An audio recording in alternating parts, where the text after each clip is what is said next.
The first book of the Maccabees. Chapter 1.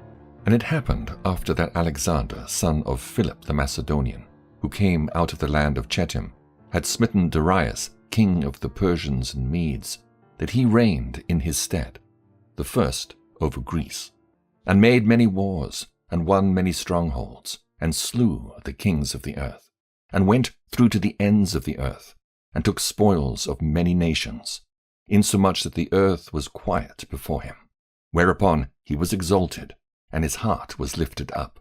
And he gathered a mighty strong host, and ruled over countries and nations and kings, who became tributaries unto him.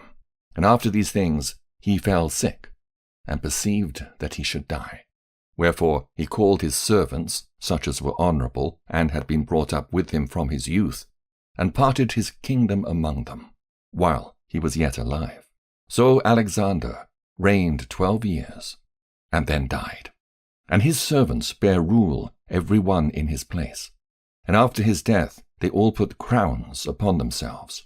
So did their sons after them many years, and evils were multiplied in the earth.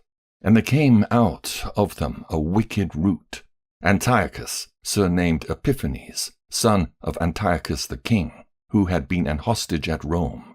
And he reigned in the 137th year of the kingdom of the Greeks.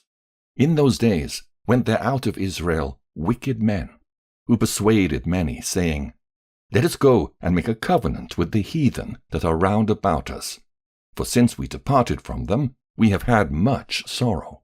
So this device pleased them well. Then certain of the people were so forward herein that they went to the king, who gave them license to do after the ordinances of the heathen. Whereupon they built a place of exercise at Jerusalem, according to the customs of the heathen, and made themselves uncircumcised, and forsook the holy covenant, and joined themselves to the heathen, and were sold to do mischief. Now when the kingdom was established before Antiochus, he thought to reign over Egypt, that he might have the dominion of 2 realms. Wherefore he entered into Egypt with a great multitude, with chariots and elephants and horsemen, and a great navy, and made war against Ptolemy, king of Egypt. But Ptolemy was afraid of him, and fled, and many were wounded to death. Thus they got the strong cities in the land of Egypt, and took the spoils thereof. And after that Antiochus had smitten Egypt, he returned again in the 143rd year, and went up against Israel and Jerusalem with a great multitude, and entered proudly into the sanctuary, and took away the golden altar, and the candlestick of light, and all the vessels thereof, and the table of the showbread, and the pouring vessels, and the vials, and the censers of gold, and the veil, and the crown, and the golden ornaments that were before the temple, all which he pulled off. He took also the silver and the gold, and the precious vessels. Also he took the hidden treasures which he found. And when he had taken all away, he went into his own land, having made a great massacre, and spoken very proudly. Therefore there was a great mourning in Israel, in every place where they were, so that the princes and elders mourned. The virgins and the young men were made feeble, and the beauty of women was changed. Every bridegroom took up lamentation, and she that sat in the marriage chamber was in heaviness. The land also was moved for the inhabitants thereof, and all the house of Jacob was covered with confusion. And after 2 years fully expired, the king sent his chief collector of tribute unto the cities of Judah, who came unto Jerusalem with a great multitude, and spake peaceable words unto them. But all was deceit. For when they had given him credence, he fell suddenly upon the city, and smote it very sore, and destroyed much people of Israel. And when he had taken the spoils of the city, he set it on fire, and pulled down the houses and walls thereof on every side. But the women and children took they captive, and possessed the cattle. Then builded they the city of David with a great and strong wall, and with mighty towers, and made it a stronghold for them. And they put therein a sinful nation, wicked men, and fortified themselves therein. They stored it also with armor and victuals. And when they had gathered together the spoils of Jerusalem, they laid them up there. And so they became a sore snare. For it was a place to lie in wait against the sanctuary, and an evil adversary to Israel.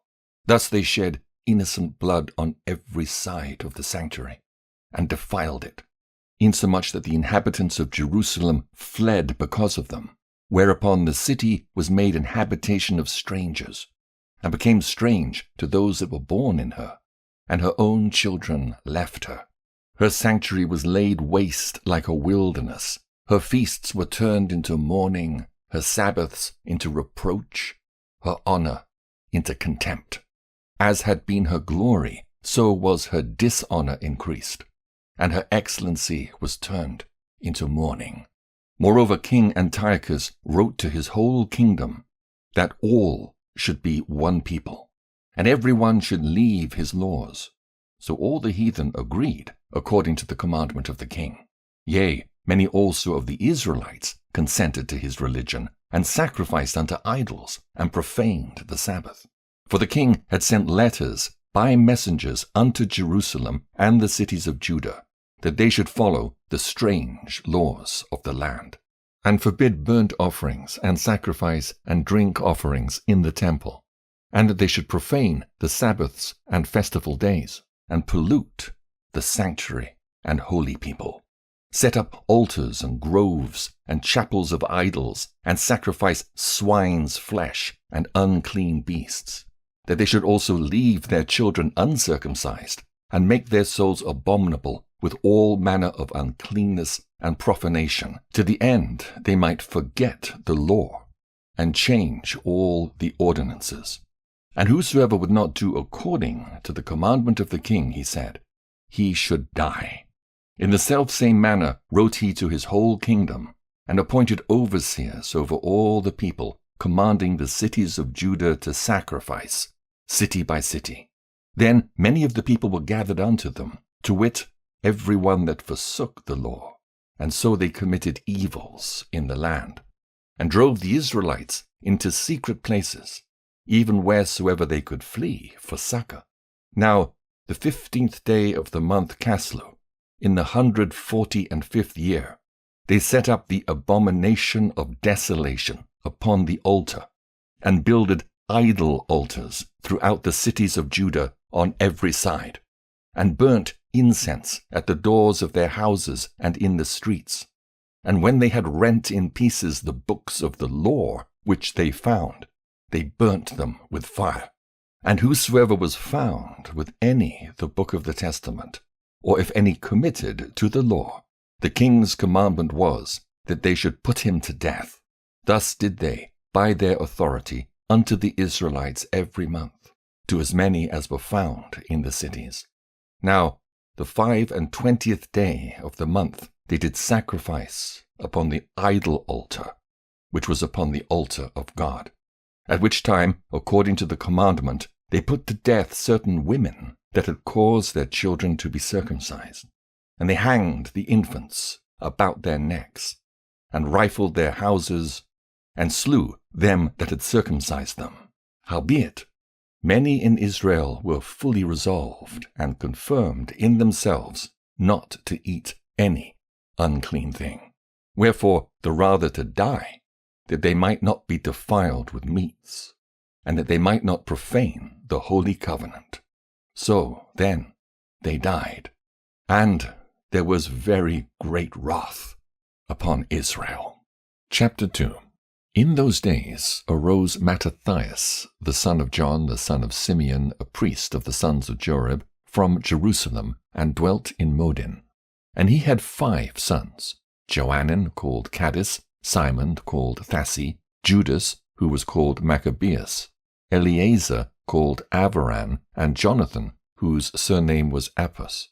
And when he saw the blasphemies that were committed in Judah and Jerusalem, he said, Woe is me! Wherefore was I born to see this misery of my people and of the holy city, and to dwell there, when it was delivered into the hand of the enemy, and the sanctuary into the hand of strangers. Her temple is become as a man without glory. Her glorious vessels are carried away into captivity. Her infants are slain in the streets, her young men with the sword of the enemy. What nation hath not had a part in her kingdom, and gotten of her spoils? All her ornaments are taken away. Of a free woman she is become a bondslave. And behold, our sanctuary, even our beauty and our glory, is laid waste, and the Gentiles have profaned it. To what end therefore shall we live any longer? Then Mattathias and his sons rent their clothes, and put on sackcloth, and mourned very sore. In the meanwhile the king's officers, such as compelled the people to revolt, came into the city of Modin to make them sacrifice. And when many of Israel came unto them, Mattathias also and his sons came together. Then answered the king's officers and said to Mattathias on this wise, Thou art a ruler, and an honorable and great man in this city, and strengthened with sons and brethren. Now therefore come thou first, and fulfill the king's commandment, like as all the heathen have done, yea, and the men of Judah also, and such as remain at Jerusalem. So shalt thou and thy house be in the number of the king's friends, and thou and thy children shall be honored with silver and gold, and many rewards. Then Mattathias answered and spake with a loud voice, Though all the nations that are under the king's dominion obey him, and fall away every one from the religion of their fathers, and give consent to his commandments, yet will I and my sons and my brethren walk in the covenant of our fathers. God forbid that we should forsake the law and the ordinances. We will not hearken to the king's words to go from our religion, either on the right hand or the left. Now when he had left speaking these words, there came one of the Jews in the sight of all to sacrifice on the altar which was at Modin, according to the king's commandment. Which thing, when Mattathias saw, he was inflamed with zeal, and his reins trembled, neither could he forbear to show his anger according to judgment. Wherefore he ran and slew him upon the altar. Also the king's commissioner, who compelled men to sacrifice, he killed at that time, and the altar he pulled down. Thus dealt he zealously for the law of God, like as Phinehas did unto Zambri, the son of Salom. And Mattathias cried throughout the city with a loud voice, saying, Whosoever is zealous of the law, and maintaineth the covenant, let him follow me. So he and his sons fled into the mountains, and left all that ever they had in the city. Then many that sought after justice and judgment went down into the wilderness to dwell there, both they and their children and their wives and their cattle, because afflictions increased sore upon them. Now when it was told the king's servants and the host that was at Jerusalem in the city of David, that certain men who had broken the king's commandment were gone down into the secret places in the wilderness, they pursued after them with a great number, and having overtaken them, they camped against them, and made war against them on the Sabbath day. And they said unto them, Let that which ye have done hitherto suffice. Come forth, and do according to the commandment of the king, and ye shall live. But they said, We will not come forth, neither will we do the king's commandment to profane the Sabbath day. So then they gave them the battle with all speed. Howbeit they answered them not, neither cast they a stone at them, nor stopped the places where they lay hid, but said, Let us die in our innocency. Heaven and earth will testify for us, that ye put us to death wrongfully. So they rose up against them in battle on the Sabbath, and they slew them, with their wives and children and their cattle, to the number of 1,000 people. Now when Mattathias and his friends understood hereof, they mourned for them right sore. And one of them said to another, If we all do as our brethren have done, and fight not for our lives and laws against the heathen, they will now quickly root us out of the earth. At that time therefore they decreed, saying, Whosoever shall come to make battle with us on the Sabbath day, we will fight against him, neither will we die all, as our brethren that were murdered in the secret places. Then came there unto him a company of Assyrians, who were mighty men of Israel, even all such as were voluntary devoted unto the law. Also all that fled for persecution joined themselves unto them, and were a stay unto them. So they joined their forces, and smote sinful men in their anger, and wicked men in their wrath. But the rest fled to the heathen for succor. Then Mattathias and his friends went round about and pulled down the altars, and what children soever they found within the coast of Israel uncircumcised, those they circumcised valiantly. They pursued also after the proud men, and the work prospered in their hand. So they recovered the law out of the hand of the Gentiles, and out of the hand of kings, neither suffered they the sinner to triumph. Now, when the time drew near that Mattathias should die, he said unto his sons, Now hath pride and rebuke gotten strength, and the time of destruction, and the wrath of indignation. Now therefore, my sons, be ye zealous for the law, and give your lives for the covenant of your fathers. Call to remembrance what acts our fathers did in their time. So shall ye receive great honor and an everlasting name. Was not Abraham found faithful in temptation, and it was imputed unto him for righteousness? Joseph, in the time of his distress, kept the commandment, and was made Lord of Egypt. Phinehas, our father, in being zealous and fervent, obtained the covenant of an everlasting priesthood. Jesus, for fulfilling the word, was made a judge in Israel. Caleb, for bearing witness before the congregation, received the heritage of the land. David, for being merciful, possessed the throne of an everlasting kingdom. Elias, for being zealous and fervent for the law, was taken up to heaven. Ananias, Azarias, and Misael, by believing, was saved out of the flame. Daniel, for his innocency, was delivered from the mouth of lions. And thus consider ye throughout all ages, that none that put their trust in him shall be overcome. Fear not then the words of a sinful man, for his glory shall be dung and worms. Today he shall be lifted up, and tomorrow he shall not be found, because he is returned into his dust, and his thought is come to nothing. Wherefore, ye my sons, be valiant, and show yourselves men in the behalf of the law, for by it shall ye obtain glory. And behold, I know that your brother Simon is a man of counsel. Give ear unto him alway. He shall be a father unto you. As for Judas Maccabeus, he hath been mighty and strong even from his youth up. Let him be your captain, and fight the battle of the people. Take also unto you all those that observe the law, and avenge ye the wrong of your people. Recompense fully the heathen, and take heed to the commandments of the law.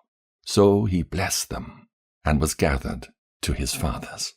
And he died in the 146th year, and his sons buried him in the sepulchres of his fathers at Modin. And all Israel made great lamentation for him.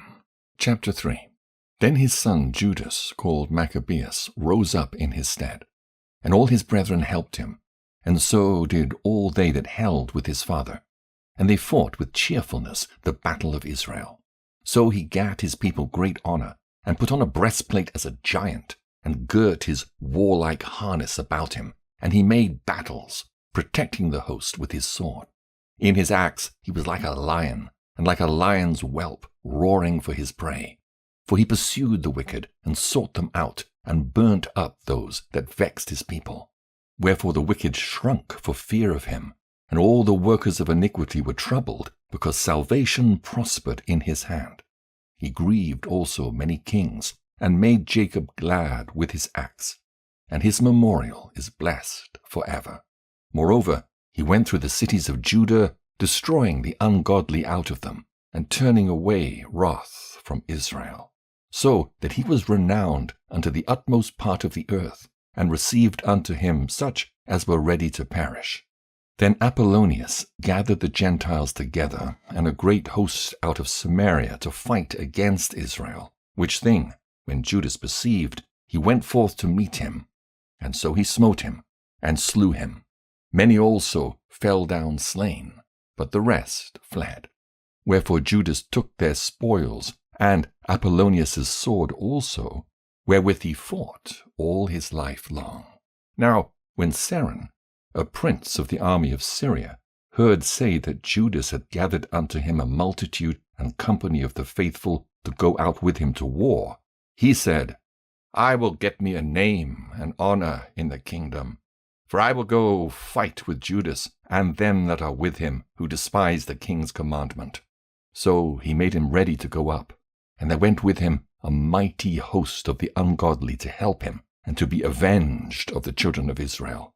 And when he came near to the going up of Bethoron, Judas went forth to meet him with a small company, who, when they saw the host coming to meet them, said unto Judas, How shall we be able, being so few, to fight against so great a multitude and so strong, seeing we are ready to faint with fasting all this day?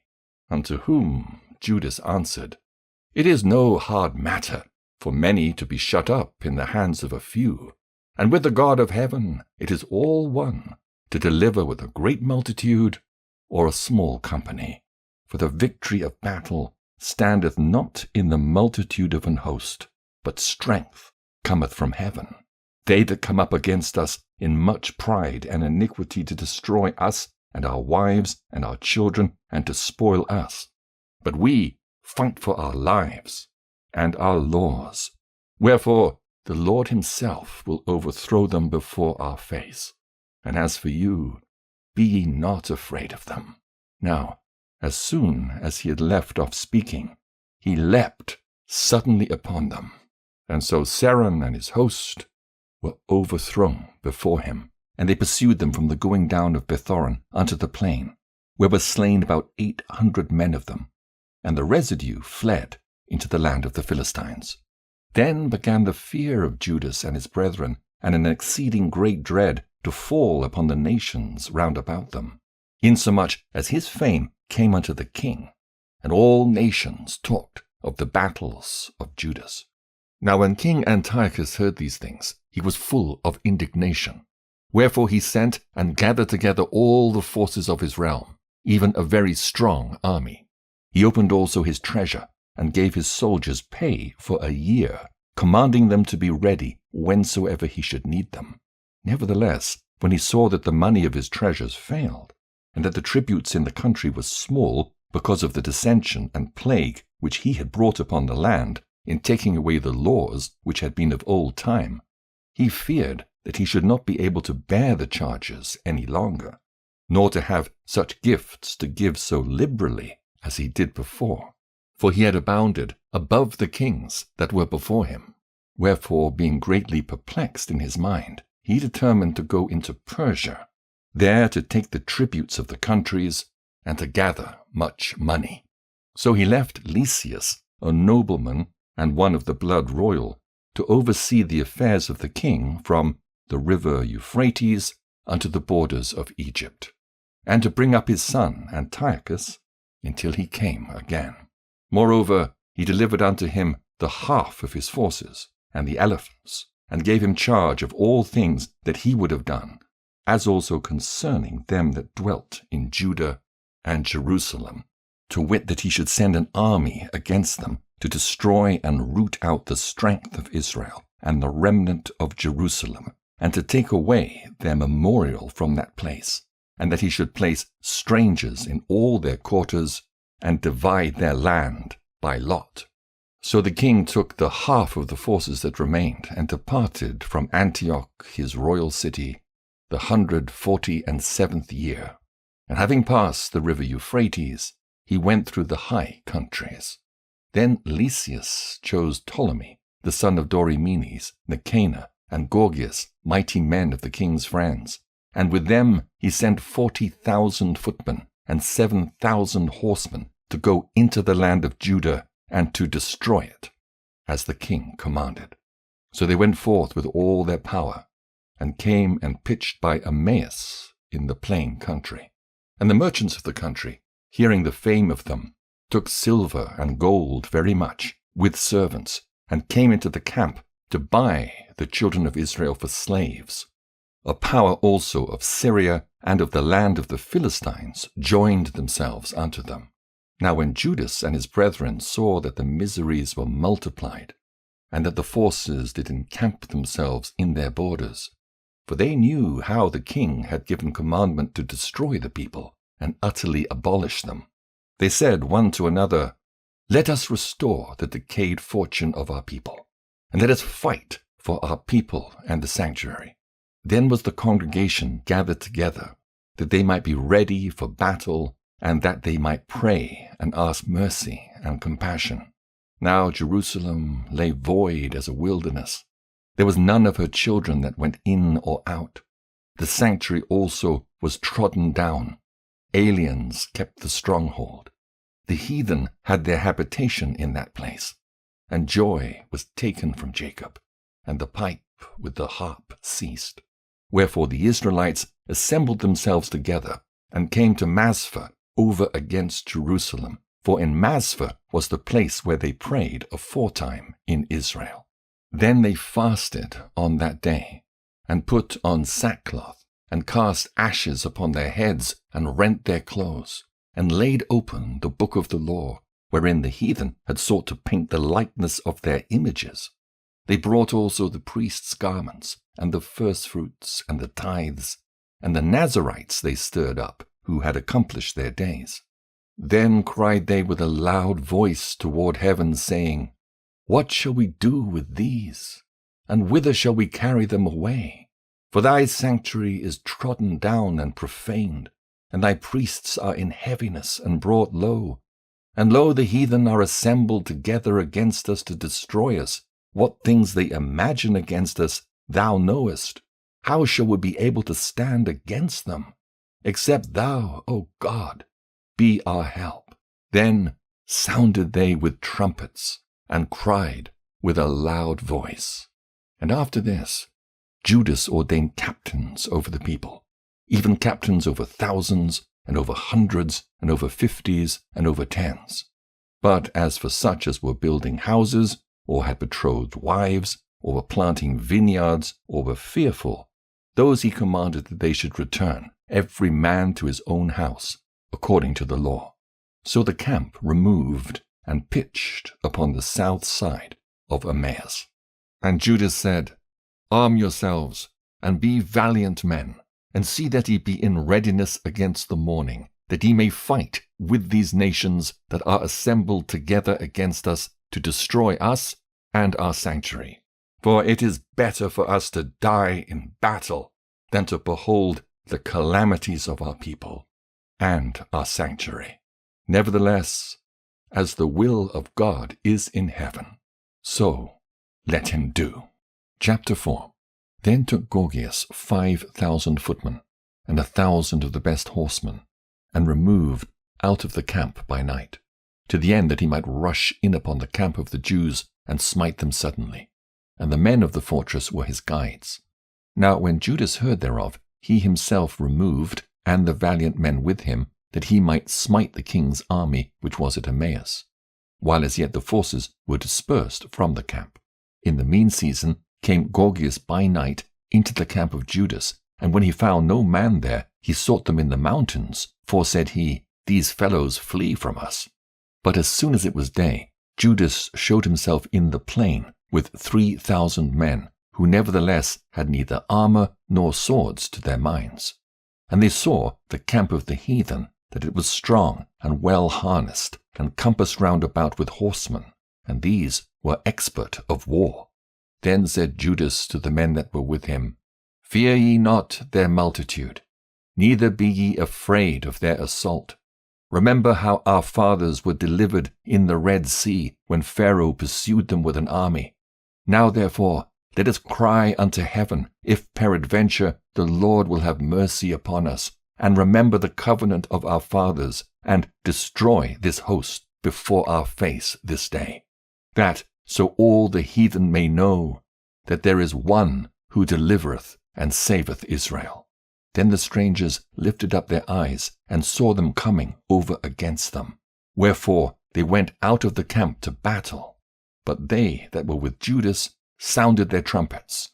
So they joined battle, and the heathen, being discomfited, fled into the plain. Howbeit all the hindmost of them were slain with the sword. For they pursued them unto Gazara, and into the plains of Idumea, and Azotus, and Jamnia, so that there were slain of them upon 3,000 men. This done, Judas returned again with his host from pursuing them. And he said to the people, Be not greedy of the spoil, inasmuch as there is a battle before us, and Gorgias and his host are here by us in the mountain. But stand ye now against our enemies, and overcome them. And after this ye may boldly take the spoils. As Judas was yet speaking these words, there answered a part of them looking out of the mountain, who, when they perceived that the Jews had put their host to flight, and were burning the tents, for the smoke that was seen declared what was done. When therefore they perceived these things, they were sore afraid, and seeing also the host of Judas in the plain ready to fight, they fled every one into the land of strangers. Then Judas returned to spoil the tents, where they got much gold and silver, and blue silk, and purple of the sea, and great riches. After this they went home, and sung a song of thanksgiving, and praised the Lord in heaven, because it is good, because his mercy endureth forever.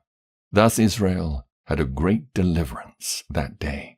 Now all the strangers that had escaped came and told Lysias what had happened, who, when he heard thereof, was confounded and discouraged, because neither such things as he would were done unto Israel, nor such things as the king commanded him were come to pass. The next year, therefore, following, Lysias gathered together 70,000 choice men of foot, and 5,000 horsemen, that he might subdue them.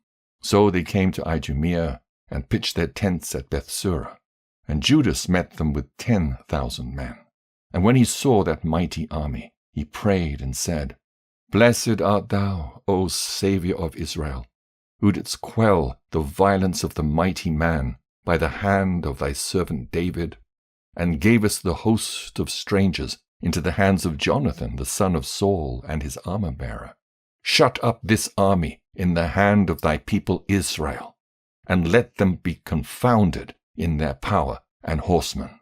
Make them to be of no courage, and cause the boldness of their strength to fall away, and let them quake at their destruction. Cast them down with the sword of them that love thee, and let all those that know thy name praise thee with thanksgiving. So they joined battle, and there was slain of the host of Lysias about 5,000 men. Even before them were they slain.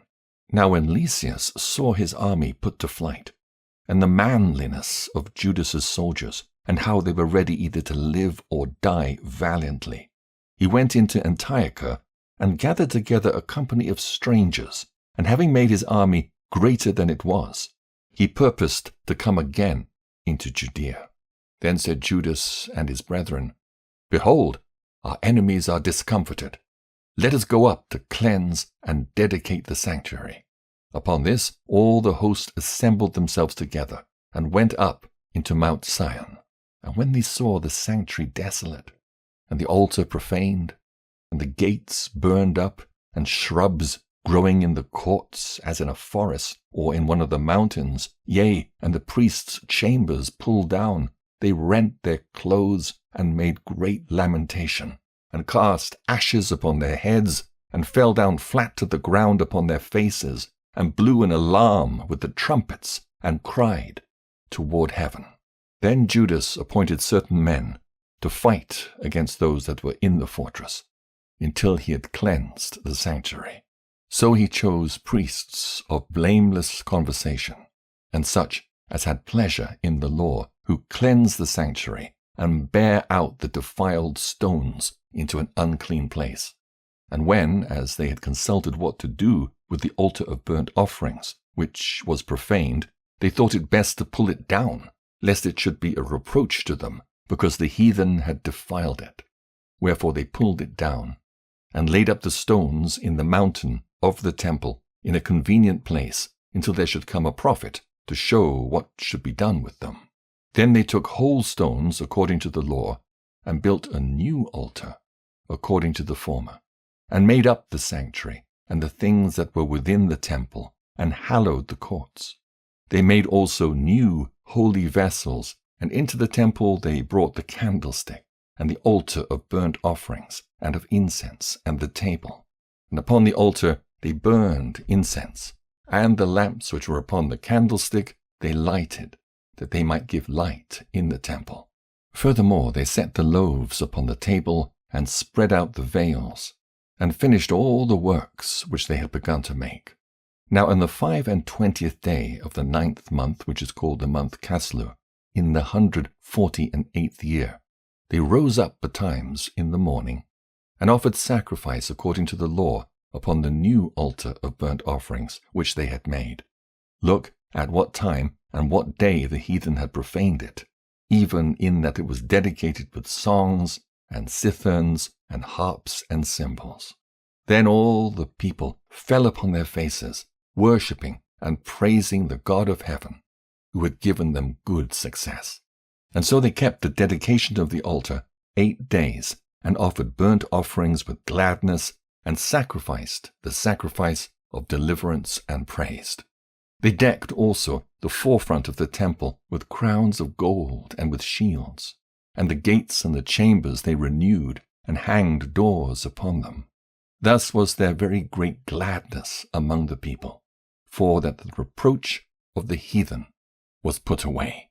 Moreover, Judas and his brethren, with the whole congregation of Israel, ordained that the days of the dedication of the altar should be kept in their season from year to year by the space of 8 days, from the 25th day of the month Caslu, with mirth and gladness. At that time also they builded up the Mount Sion, with high walls and strong towers round about, lest the Gentiles should come and tread it down, as they had done before. And they set there a garrison to keep it, and fortified Bethsura to preserve it, that the people might have a defense against Idumea. Chapter 5. Now when the nations round about heard that the altar was built, and the sanctuary renewed as before, it displeased them very much. Wherefore they thought to destroy the generation of Jacob that was among them. And thereupon they began to slay and destroy the people. Then Judas fought against the children of Esau in Idumea at Arabatine, because they besieged Gaal. And he gave them a great overthrow, and abated their courage, and took their spoils. Also he remembered the injury of the children of Baalim, who had been a snare and an offense unto the people, in that they lay in wait for them in the ways. He shut them up therefore in the towers, and encamped against them, and destroyed them utterly, and burned the towers of that place with fire, and all that were therein. Afterward he passed over to the children of Ammon, where he found a mighty power and much people, with Timotheus their captain. So he fought many battles with them, till at length they were discomfited before him, and he smote them. And when he had taken Jazer, with the towns belonging thereto, he returned into Judea. Then the heathen that were at Gilead assembled themselves together against the Israelites that were in their quarters to destroy them. But they fled to the fortress of Dathema, and sent letters unto Judas and his brethren. The heathen that are round about us are assembled together against us to destroy us, and they're preparing to come and take the fortress whereunto we are fled, Timotheus being captain of their host. Come now therefore, and deliver us from their hands, for many of us are slain. Yea, all our brethren that were in the places of Tobi are put to death. Their wives and their children also they have carried away captives, and borne away their stuff. And they have destroyed there about 1,000 men. While these letters were yet reading, behold, there came other messengers from Galilee with their clothes rent, who reported on this wise, and said, They of Ptolemais and of Tyrus and Sidon, and all Galilee of the Gentiles, are assembled together against us to consume us. Now when Judas and the people heard these words, there assembled a great congregation together to consult what they should do for their brethren that were in trouble and assaulted of them. Then said Judas unto Simon his brother, Choose thee out men, and go and deliver thy brethren that are in Galilee. For I and Jonathan my brother will go into the country of Gilead. So he left Joseph the son of Zacharias and Azarias captains of the people, with the remnant of the host in Judea to keep it, unto whom he gave commandment, saying, Take ye the charge of this people, and see that ye make not war against the heathen until the time that we come again. Now unto Simon were given 3,000 men to go into Galilee, and unto Judas 8,000 men for the country of Gilead. Then went Simon into Galilee, where he fought many battles with the heathen, so that the heathen were discomfited by him. And he pursued them unto the gate of Ptolemais. And there were slain of the heathen about 3,000 men, whose spoils he took. And those that were in Galilee and Arbatis, with their wives and their children, and all they had, took he away with them, and brought them into Judea with great joy. Judas Maccabeus also and his brother Jonathan went over Jordan, and travelled 3 days' journey into the wilderness, where they met with the Nabathites, who came unto them in a peaceable manner, and told them everything that had happened to their brethren in the land of Gilead, and how that many of them were shut up in Bosra, and Bosor, and Alima, Casphor, Maked, and Karnaim. All these cities are strong and great, and that they were shut up in the rest of the cities of the country of Gilead, and that against tomorrow they had appointed to bring their hosts against the forts, and to take them, and to destroy them all in one day. Hereupon Judas and his host turned suddenly by the way of the wilderness unto Bosora, and when he had won the city, he slew all the males with the edge of the sword, and took all their spoils, and burned the city with fire, from whence he removed by night, and went till he came to the fortress. And betimes in the morning they looked up, and behold, there was an innumerable people bearing ladders and other engines of war to take the fortress, for they assaulted them. When Judas therefore saw that the battle was begun, and that the cry of the city went up to heaven with trumpets and a great sound, he said unto his host, Fight this day for your brethren. So he went forth behind them in 3 companies, who sounded their trumpets, and cried with prayer. Then the host of Timotheus, knowing that it was Maccabeus, fled from him. Wherefore he smote them with a great slaughter, so that there were killed of them that day about 8,000 men.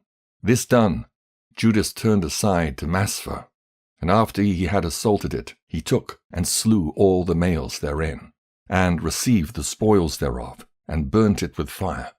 From thence went he, and took Casphon, Maged, Bosor, and the other cities of the country of Gilead.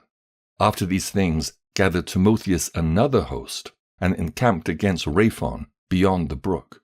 So Judas sent men to espy the host, who brought him word, saying, All the heathen that be round about us are assembled unto them, even a very great host.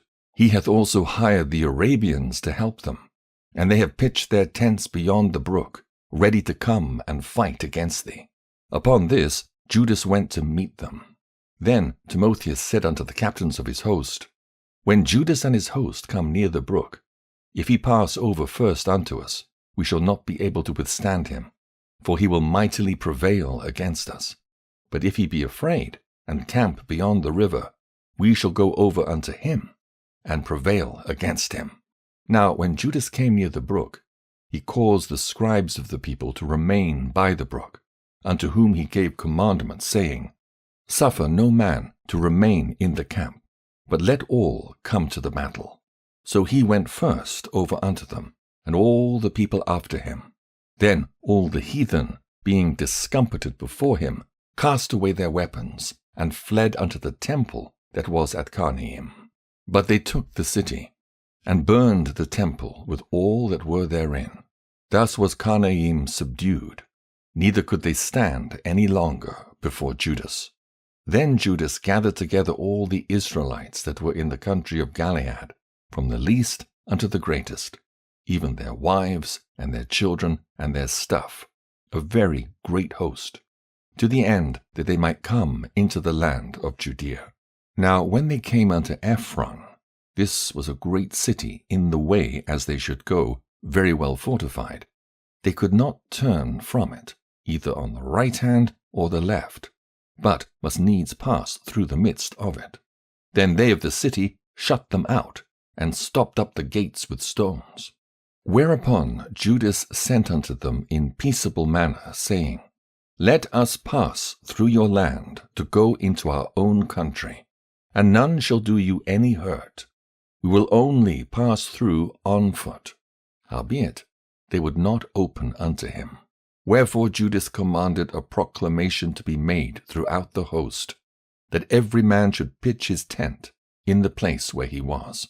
So the soldiers pitched, and assaulted the city all that day and all that night, till at length the city was delivered into his hands, who then slew all the males with the edge of the sword, and razed the city, and took the spoils thereof, and passed through the city over them that were slain. After this went they over Jordan into the great plain before Bethsan. And Judas gathered together those that came behind, and exhorted the people all the way through, till they came into the land of Judea. So they went up to Mount Sion with joy and gladness, where they offered burnt offerings, because not one of them was slain, until they had returned in peace.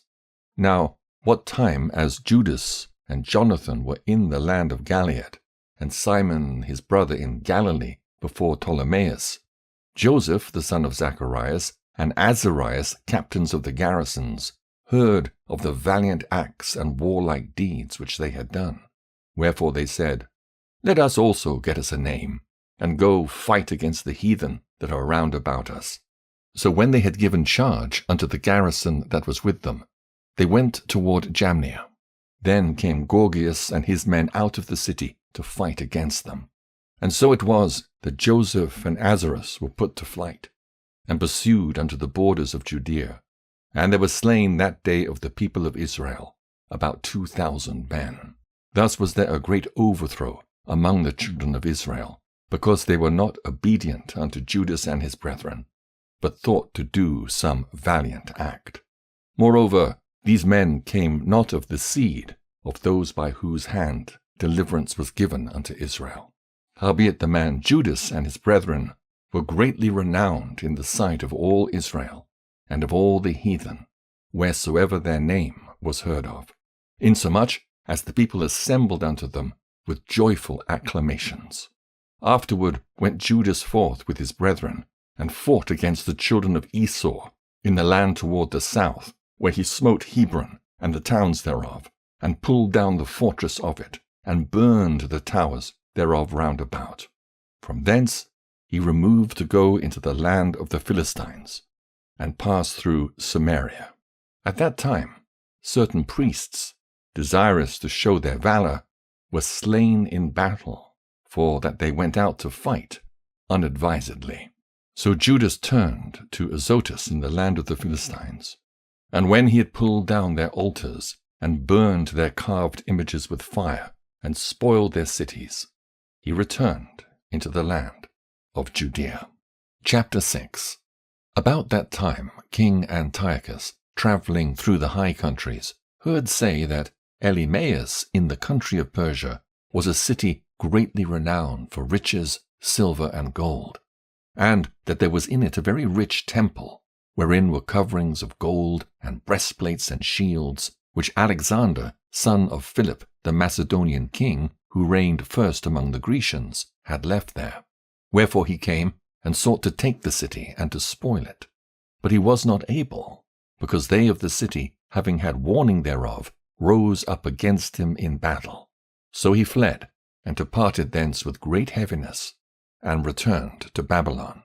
Moreover, there came one who brought him tidings into Persia, that the armies which went against the land of Judea were put to flight, and that Lysias, who went forth first with a great power, was driven away of the Jews, and that they were made strong by the armor and power and store of spoils which they had gotten of the armies whom they had destroyed. Also that they had pulled down the abomination which he had set up upon the altar in Jerusalem, and that they had compassed about the sanctuary with high walls as before, and his city Bethsura. Now when the king heard these words, he was astonished, and sore moved. Whereupon he laid him down upon his bed, and fell sick for grief, because it had not befallen him as he looked for. And there he continued many days, for his grief was ever more and more, and he made account that he should die. Wherefore he called for all his friends, and said unto them, The sleep is gone from mine eyes, and my heart faileth for very care. And I thought with myself, Into what tribulation am I come? And how great a flood of misery is it wherein now I am? For I was bountiful and beloved in my power. But now I remember the evils that I did at Jerusalem, and that I took all the vessels of gold and silver that were therein, and sent to destroy the inhabitants of Judea without a cause. I perceive, therefore, that for this cause these troubles are come upon me. And behold, I perish through great grief in a strange land. Then called he for Philip, one of his friends, who he'd made ruler over all his realm, and gave him the crown and his robe and his signet, to the end he should bring up his son Antiochus, and nourish him up for the kingdom. So King Antiochus died there, in the 149th year. Now, when Lysias knew that the king was dead, he set up Antiochus his son, whom he had brought up, being young, to reign in his stead, and his name he called Eupator. About this time, they that were in the tower shut up the Israelites round about the sanctuary, and sought always their hurt and the strengthening of the heathen. Wherefore Judas, purposing to destroy them, called all the people together to besiege them. So they came together and besieged them in the 150th year, and he made mounts for shot against them, and other engines. Howbeit certain of them that were besieged got forth, unto whom some ungodly men of Israel joined themselves. And they went unto the king, and said, How long will it be ere thou execute judgment, and avenge our brethren? We have been willing to serve thy father, and to do as he would have us, and to obey his commandments. For which cause they of our nation besiege the tower, and are alienated from us. Moreover, as many of us as they could light on they slew, and spoiled our inheritance. Neither have they stretched out their hand against us only, but also against their borders. And behold, this day are they besieging the tower at Jerusalem to take it, the sanctuary also, and Bethsura have they fortified. Wherefore, if thou dost not prevent them quickly, they will do the greater things than these, neither shalt thou be able to rule them. Now when the king heard this, he was angry, and gathered together all his friends, and the captains of his army, and those that had charge of the horse. There came also unto him from other kingdoms, and from isles of the sea, bands of hired soldiers, so that the number of his army was 100,000 footmen, and 20,000 horsemen, and 32 elephants, exercised in battle. These went through Idumea, and pitched against Bethsura, which they assaulted many days, making engines of war. But they of Bethsura came out, and burned them with fire, and fought valiantly. Upon this Judas removed from the tower, and pitched in Bath Zacharias, over against the king's camp. Then the king, rising very early, marched fiercely with his host towards Bath Zacharias, where his armies made them ready to battle, and sounded the trumpets. And to the end they might provoke the elephants to fight, they showed them the blood of grapes and mulberries. Moreover, they divided the beasts among the armies. And for every elephant they appointed 1,000 men, armed with coats of mail and with helmets of brass on their heads. And beside this, for every beast were ordained 500 horsemen of the best. These were ready at every occasion. Wheresoever the beast was, and wheresoever the beast went, they went also. Neither departed they from him. And upon the beasts were there strong towers of wood, which covered every one of them, and were girt fast unto them with devices. There were also upon every one 32 strong men that fought upon them, beside the Indian that ruled him.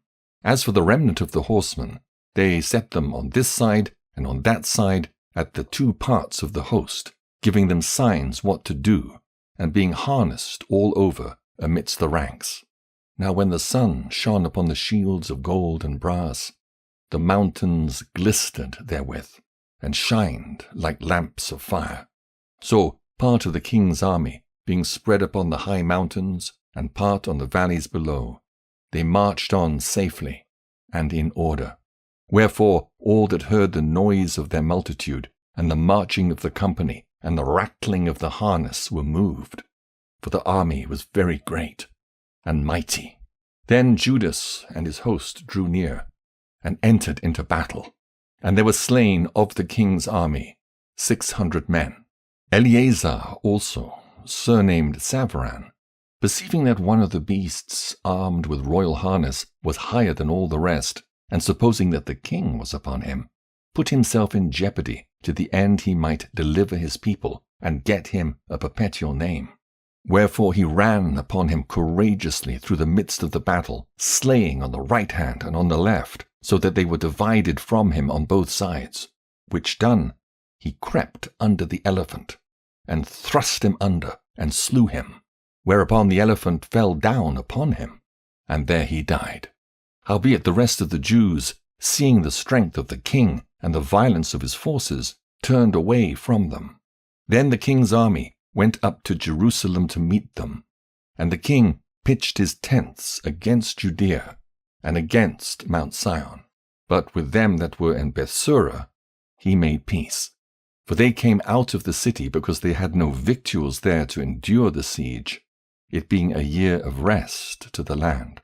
So the king took Bethsura, and set a garrison there to keep it.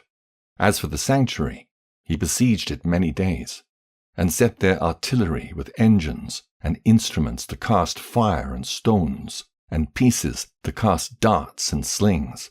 Whereupon they also made engines against their engines, and held them in battle a long season.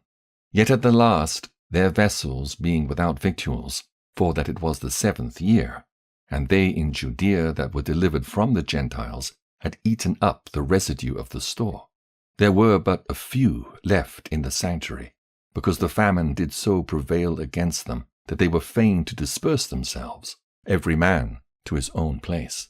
At that time Lysias heard say that Philip, whom Antiochus the king, whilst he lived, had appointed to bring up his son Antiochus that he might be king, was returned out of Persia and Media, and the king's host also that went with him, and that he sought to take unto him the ruling of the affairs. Wherefore he went in all haste, and said to the king and the captains of the host and the company, We decay daily, and our victuals are but small, and the place we lay siege unto is strong, and the affairs of the kingdom lie upon us. Now, therefore, let us be friends with these men, and make peace with them and with all their nation, and covenant with them that they shall live after their laws, as they did before. For they are therefore displeased, and have done all these things, because we abolished their laws. So the king and the princes were content. Wherefore he sent unto them to make peace, and they accepted thereof. Also the king and the princes made an oath unto them, whereupon they went out of the stronghold.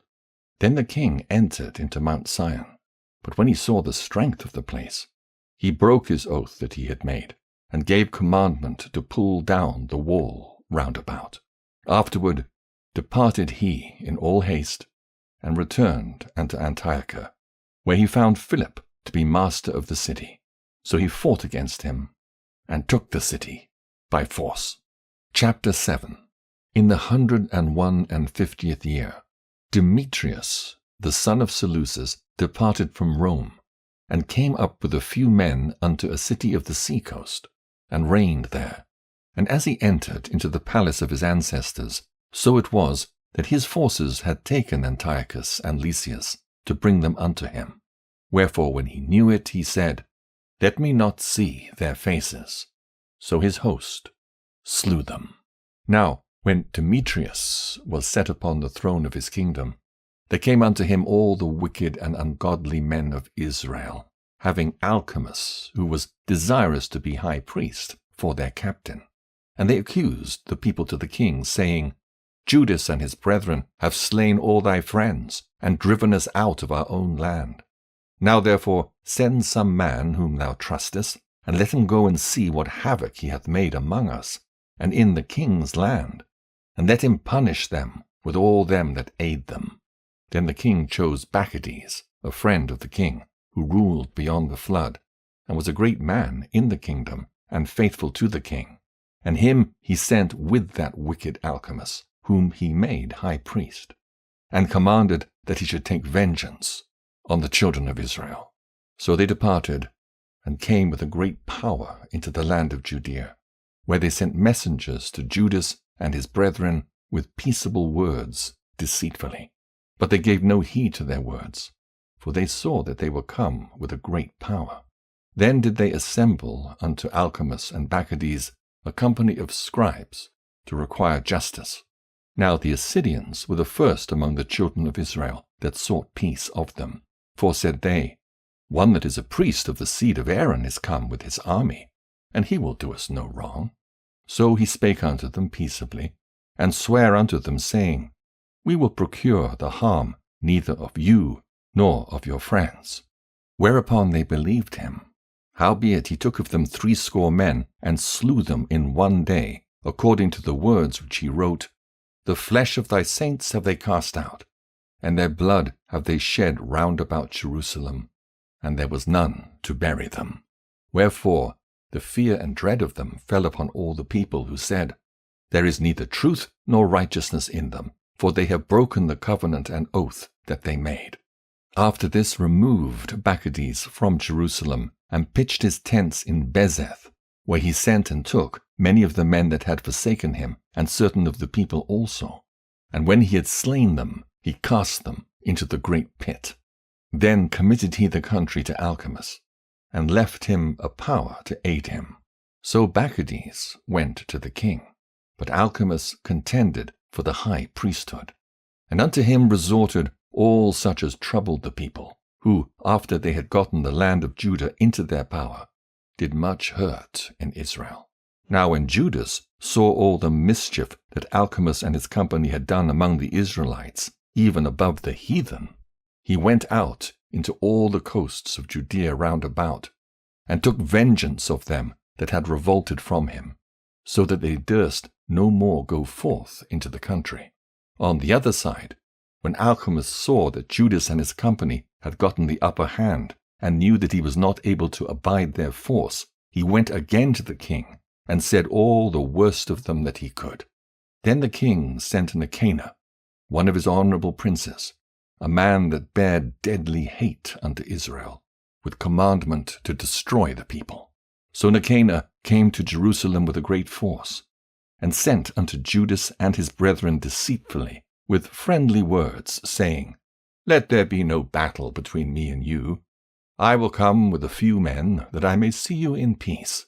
He came therefore to Judas, and they saluted one another peaceably. Howbeit the enemies were prepared to take away Judas by violence, which thing, after it was known to Judas, to wit, that he came unto him with deceit, he was sore afraid of him, and would see his face no more. Nicanor also, when he saw that his counsel was discovered, went out to fight against Judas beside Caphasalama, where there were slain of Nicanor's side about 5,000 men, and the rest fled into the city of David. After this went Nicanor up to Mount Sion, and there came out of the sanctuary certain of the priests and certain of the elders of the people to salute him peaceably, and to show him the burnt sacrifice that was offered for the king. But he mocked them, and laughed at them, and abused them shamefully, and spake proudly, and sware in his wrath, saying, Unless Judas and his host be now delivered into my hands, if ever I come again in safety, I will burn up this house. And with that he went out in a great rage.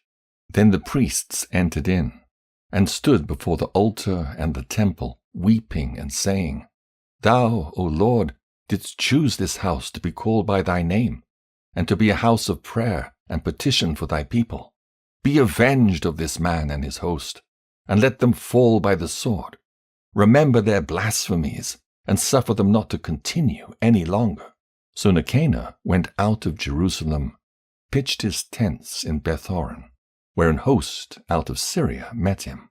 But Judas pitched in Edessa with 3,000 men, and there he prayed, saying, O Lord, when they that were sent from the king of the Assyrians blasphemed, thine angel went out, and smote 185,000 of them.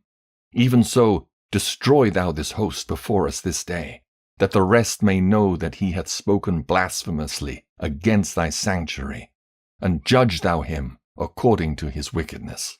So the 13th day of the month Adar, the hosts joined battle, but Nicanor's host was discomfited, and he himself was first slain in the battle. Now when Nicanor's host saw that he was slain, they cast away their weapons and fled. Then they pursued after them a day's journey from Edessa unto Gazara, sounding an alarm after them with their trumpets. Whereupon they came forth out of all the towns of Judea round about, and closed them in, so that they, turning back upon them that pursued them, were all slain with the sword, and not one of them was left.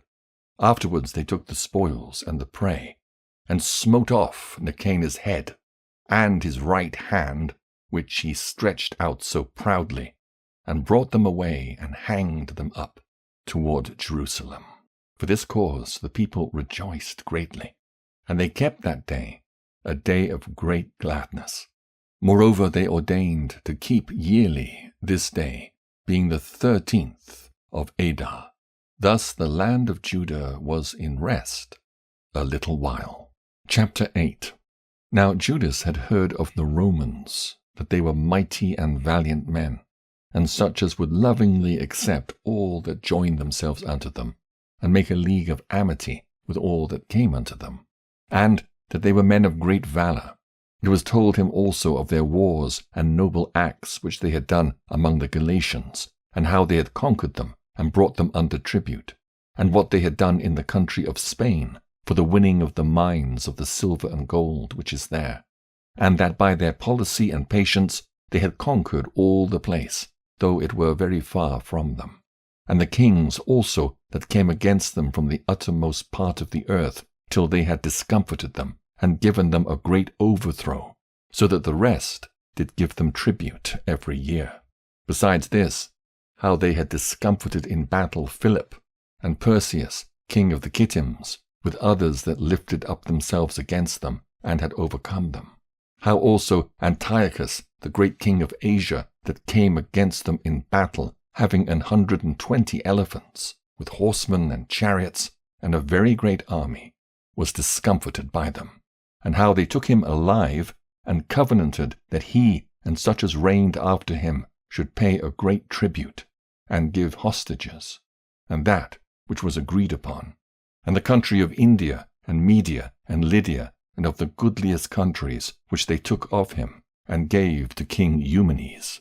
Moreover, how the Grecians had determined to come and destroy them, and that they, having knowledge thereof, sent against them a certain captain, and fighting with them, slew many of them, and carried away captives their wives and their children, and spoiled them, and took possession of their lands, and pulled down their strongholds, and brought them to be servants unto this day.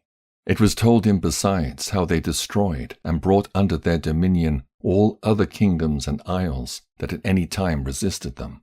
But with their friends, and such as relied upon them, they kept amity, and that they had conquered kingdoms both far and nigh, insomuch in all that heard of their name were afraid of them. Also that whom they would help to a kingdom, those reign, and whom again they would, they displace. Finally, that they were greatly exalted. Yet, for all this, none of them wore a crown, or was clothed in purple to be magnified thereby.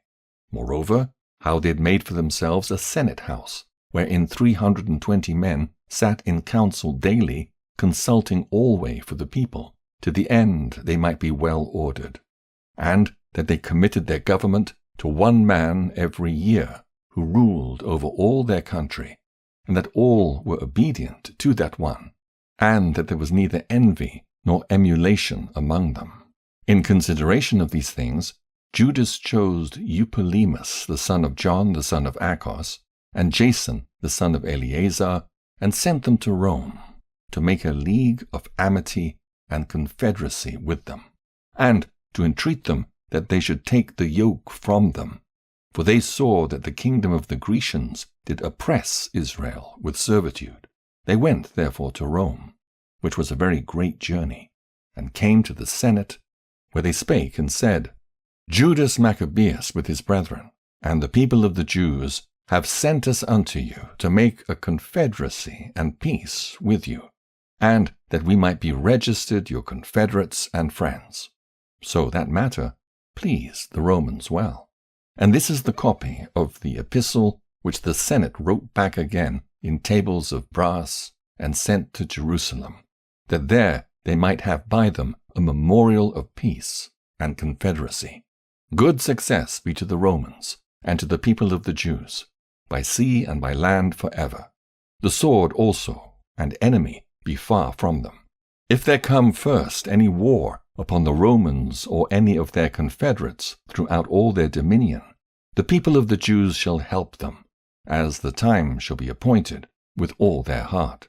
Neither shall they give anything unto them that make war upon them, or aid them with victuals, weapons, money, or ships, as it hath seemed good unto the Romans. But they shall keep their covenants, without taking anything therefore. In the same manner also, if war come first upon the nation of the Jews, the Romans shall help them with all their heart, according as the time shall be appointed them. Neither shall victuals be given to them that take part against them, or weapons, or money, or ships, as it hath seemed good to the Romans. But they shall keep their covenants, and that without deceit. According to these articles did the Romans make a covenant with the people of the Jews. Howbeit, if hereafter the one party or the other shall think to meet or add or diminish anything, they may do it at their pleasures. And whatsoever they shall add or take away shall be ratified. And as touching the evils that Demetrius doeth to the Jews, we have written unto him, saying, Wherefore thou made thy yoke heavy upon our friends and confederates the Jews? If therefore they complain any more against thee, we will do them justice, and fight with thee by sea and by land. Chapter 9. Furthermore, when Demetrius heard that Nicanor and his host were slain in battle, he sent Bacchides and Alcimus into the land of Judea the second time, and with them the chief strength of his host, who went forth by the way that leadeth to Galgala, and pitched their tents before Masaloth, which is in Arbela. And after they had won it, they slew much people. Also the first month of the 152nd year they encamped before Jerusalem, from whence they removed and went to Berea, with 20,000 footmen and 2,000 horsemen. Now Judas had pitched his tents at Eleasa, and 3,000 chosen men with him, who, seeing the multitude of the other army to be so great, were sore afraid. Whereupon many conveyed themselves out of the host, insomuch as abode of them no more but 800 men. When Judas therefore saw that his host slipped away, and that the battle pressed upon him, he was sore troubled in mind, and much distressed, for that he had no time to gather them together. Nevertheless, unto them that remained he said, Let us arise, and go up against our enemies, if peradventure we may be able to fight with them. But they dehorted him, saying, We shall never be able. Let us now rather save our lives, and hereafter we will return with our brethren, and fight against them, for we are but few. Then Judas said, God forbid that I should do this thing, and flee away from them. If our time be come, let us die manfully for our brethren, and let us not stain our honor. With that, the host of Bacchides removed out of their tents, and stood over against them, their horsemen being divided into 2 troops, and their slingers and archers going before the host, and they that marched in the forward were all mighty men. As for Bacchides, he was in the right wing. So the host drew near on the two parts, and sounded their trumpets. They also of Judas's side, even they sounded their trumpets also, so that the earth shook at the noise of the armies. And the battle continued from morning till night.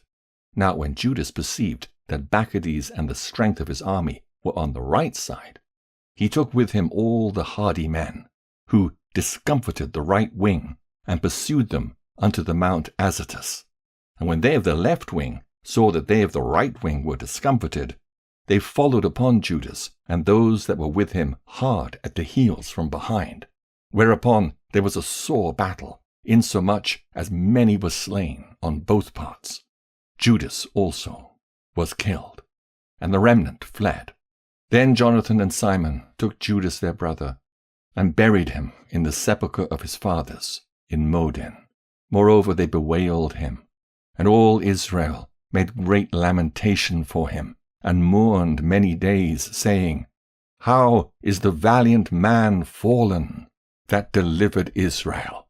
As for the other things concerning Judas and his wars, and the noble acts which he did and his greatness, they are not written, for they were very many. Now after the death of Judas, the wicked began to put forth their heads in all the coasts of Israel, and there arose up all such as wrought iniquity.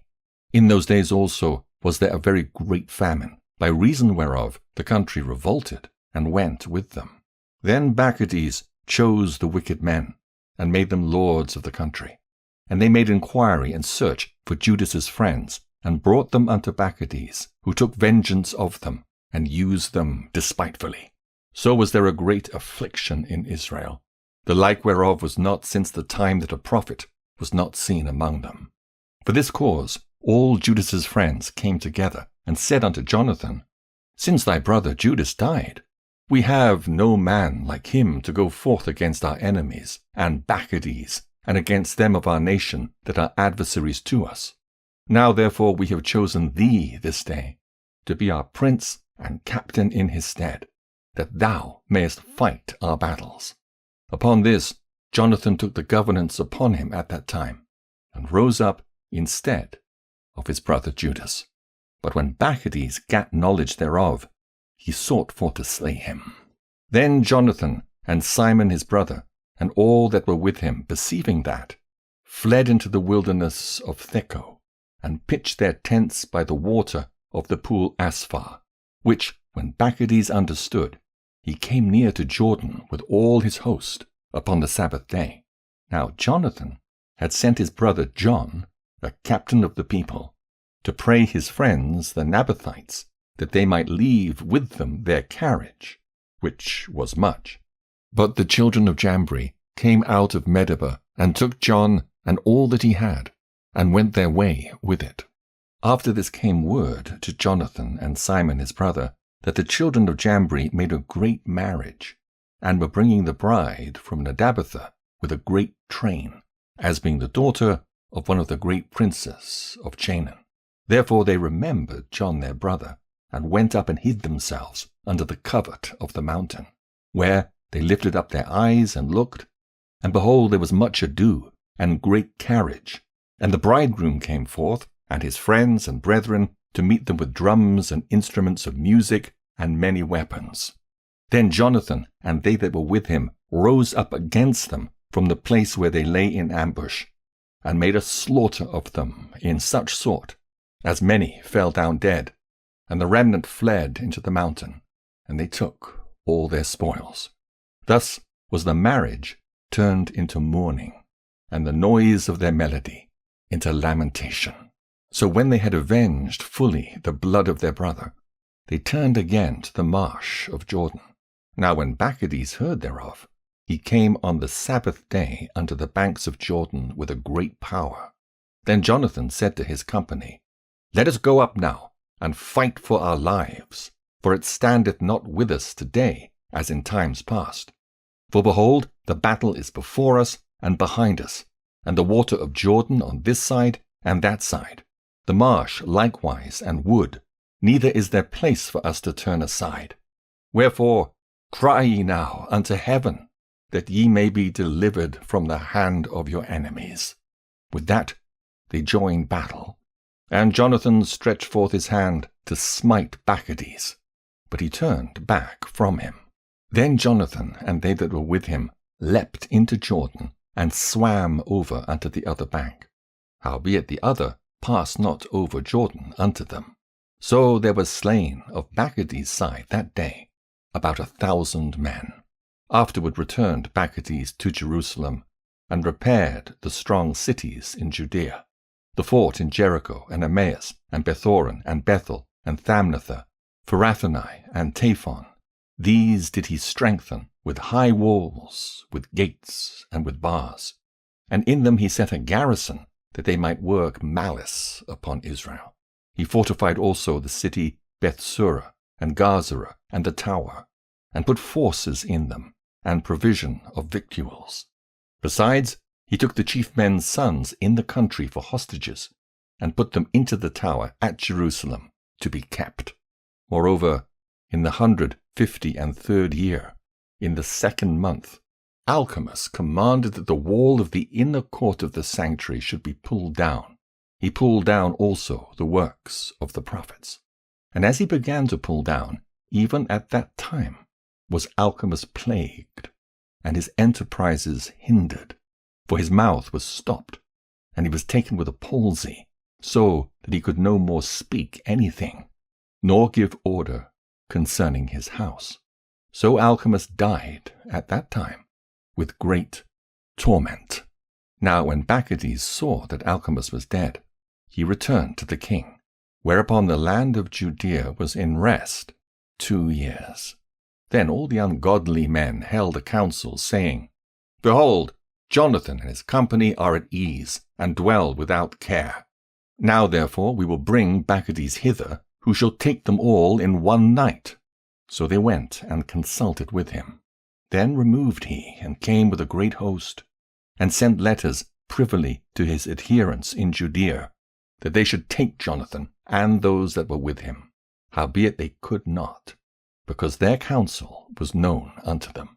Wherefore they took of the men of the country that were authors of that mischief about 50 persons, and slew them. Afterward Jonathan and Simon and they that were with him got them away to Bethbesai, which is in the wilderness, and they repaired the decays thereof, and made it strong. Which thing, when Bacchides knew, he gathered together all his host, and sent word to them that were of Judea. Then went he and laid siege against Bethbesai, and they fought against it a long season, and made engines of war. But Jonathan left his brother Simon in the city, and went forth himself into the country, and with a certain number went he forth. And he smote Odonaces and his brethren, and the children of Phasiron in their tent. And when he began to smite them, and came up with his forces, Simon and his company went out of the city, and burned up the engines of war, and fought against Bacchides, who was discomfited by them. And they afflicted him sore, for his counsel and travail was in vain. Wherefore he was very wroth at the wicked men that gave him counsel to come into the country, inasmuch as he slew many of them, and purposed to return to his own country. Whereof, when Jonathan had knowledge, he sent ambassadors unto him, to the end he should make peace with him, and deliver them the prisoners. Which thing he accepted, and did according to his demands, and sware unto him that he would never do him harm all the days of his life. When therefore he had restored unto him the prisoners that he had taken aforetime out of the land of Judea, he returned, and went his way into his own land, neither came he any more into their borders. Thus the sword ceased from Israel. But Jonathan dwelt at Maccabbe, and began to govern the people, and he destroyed the ungodly men out of Israel. Chapter 10. In the 160th year, Alexander the son of Antiochus, surnamed Epiphanes, went up and took Ptolemais, for the people had received him, by means whereof he reigned there. Now when King Demetrius heard thereof, he gathered together an exceeding great host, and went forth against him to fight. Moreover, Demetrius sent letters unto Jonathan with loving words, so as he magnified him. For, said he, let us first make peace with him before he join with Alexander against us, else he will remember all the evils that we've done against him and against his brethren and his people. Wherefore he gave him authority to gather together an host, and to provide weapons, that he might aid him in battle. He commanded also that the hostages that were in the tower should be delivered him. Then came Jonathan to Jerusalem, and read the letters in the audience of all the people, and of them that were in the tower, who were sore afraid when they heard that the king had given him authority to gather together an host. Whereupon they of the tower delivered their hostages unto Jonathan, and he delivered them unto their parents. This done, Jonathan settled himself in Jerusalem, and began to build and repair the city. And he commanded the workmen to build the walls and the Mount Zion and about with square stones for fortification. And they did so. Then the strangers that were in the fortresses which Bacchides had built fled away, insomuch as every man left his place and went into his own country. Only at Bethsura certain of those that had forsaken the law and the commandments remained still, for it was their place of refuge. Now, when King Alexander had heard what promises Demetrius had sent unto Jonathan, when also it was told him of the battles and noble acts which he and his brethren had done, and of the pains that they had endured, he said, Shall we find such another man? Now, therefore, we will make him our friend and confederate. Upon this he wrote a letter, and sent it unto him, according to these words, saying, King Alexander, to his brother Jonathan sendeth greeting. We have heard of thee, that thou art a man of great power, and meet to be our friend. Wherefore now this day we ordain thee to be the high priest of thy nation, and to be called the king's friend. And therewithal he sent him a purple robe and a crown of gold, and require thee to take our part, and keep friendship with us. So in the 7th month of the 160th year, at the feast of the tabernacles, Jonathan put on the holy robe, and gathered together forces, and provided much armor. Whereof when Demetrius heard, he was very sorry, and said, What have we done, that Alexander hath prevented us in making amity with the Jews to strengthen himself? I also will write unto them words of encouragement, and promise them dignities and gifts, that I may have their aid. He sent unto them therefore to this effect, King Demetrius unto the people of the Jews sendeth greeting, whereas ye have kept covenants with us, and continued in our friendship, not joining yourselves with our enemies. We have heard hereof, and are glad. Wherefore now continue ye still to be faithful unto us, and we will well recompense you for the things ye do in our behalf, and will grant you many immunities, and give you rewards. And now do I free you, and for your sake I release all the Jews from tributes, and from customs of salt, and from crown taxes, and from that which appertaineth unto me to receive for the 3rd part of the seed, and the half of the fruit of the trees. I release it from this day forth, so that they shall not be taken of the land of Judea, nor of the 3 governments which are added thereunto out of the country of Samaria and Galilee, from this day forth for evermore. Let Jerusalem also be holy and free, with the borders thereof, both from tenths and tributes. And as for the tower which is at Jerusalem, I yield up authority over it, and give the high priest, that he may set in it such men as he shall choose to keep it. Moreover, I freely set at liberty every one of the Jews that were carried captives out of the land of Judea into any part of my kingdom, and I will that all my officers remit the tributes even of their cattle. Furthermore, I will that all the feasts and Sabbaths and new moons and solemn days, and the 3 days before the feast, and the 3 days after the feast, shall be all of immunity and freedom for all the Jews in my realm. Also, no man shall have authority to meddle with or to molest any of them in any matter. I will, further, that there be enrolled among the king's forces about 30,000 men of the Jews, unto whom pay shall be given, as belongeth to all king's forces. And of them some shall be placed in the king's strongholds, of whom also some shall be set over the affairs of the kingdom, which are of trust. And I will that their overseers and governors be of themselves, and that they live after their own laws, even as the king hath commanded in the land of Judea. And concerning the 3 governments that are added to Judea, from the country of Samaria, let them be joined with Judea, that they may be reckoned to be under one, nor bound to obey other authority than the high priests. As for Ptolemais and the land pertaining thereto, I give it as a free gift to the sanctuary at Jerusalem for the necessary expenses of the sanctuary. Moreover, I give every year 15,000 shekels of silver out of the king's accounts from the places appertaining, and all the overplus, which the officers paid not as in former time, from henceforth shall be given toward the works of the temple. And, besides this, the 5,000 shekels of silver which they took from the uses of the temple out of the accounts year by year, even those things shall be released, because they appertain to the priests that minister.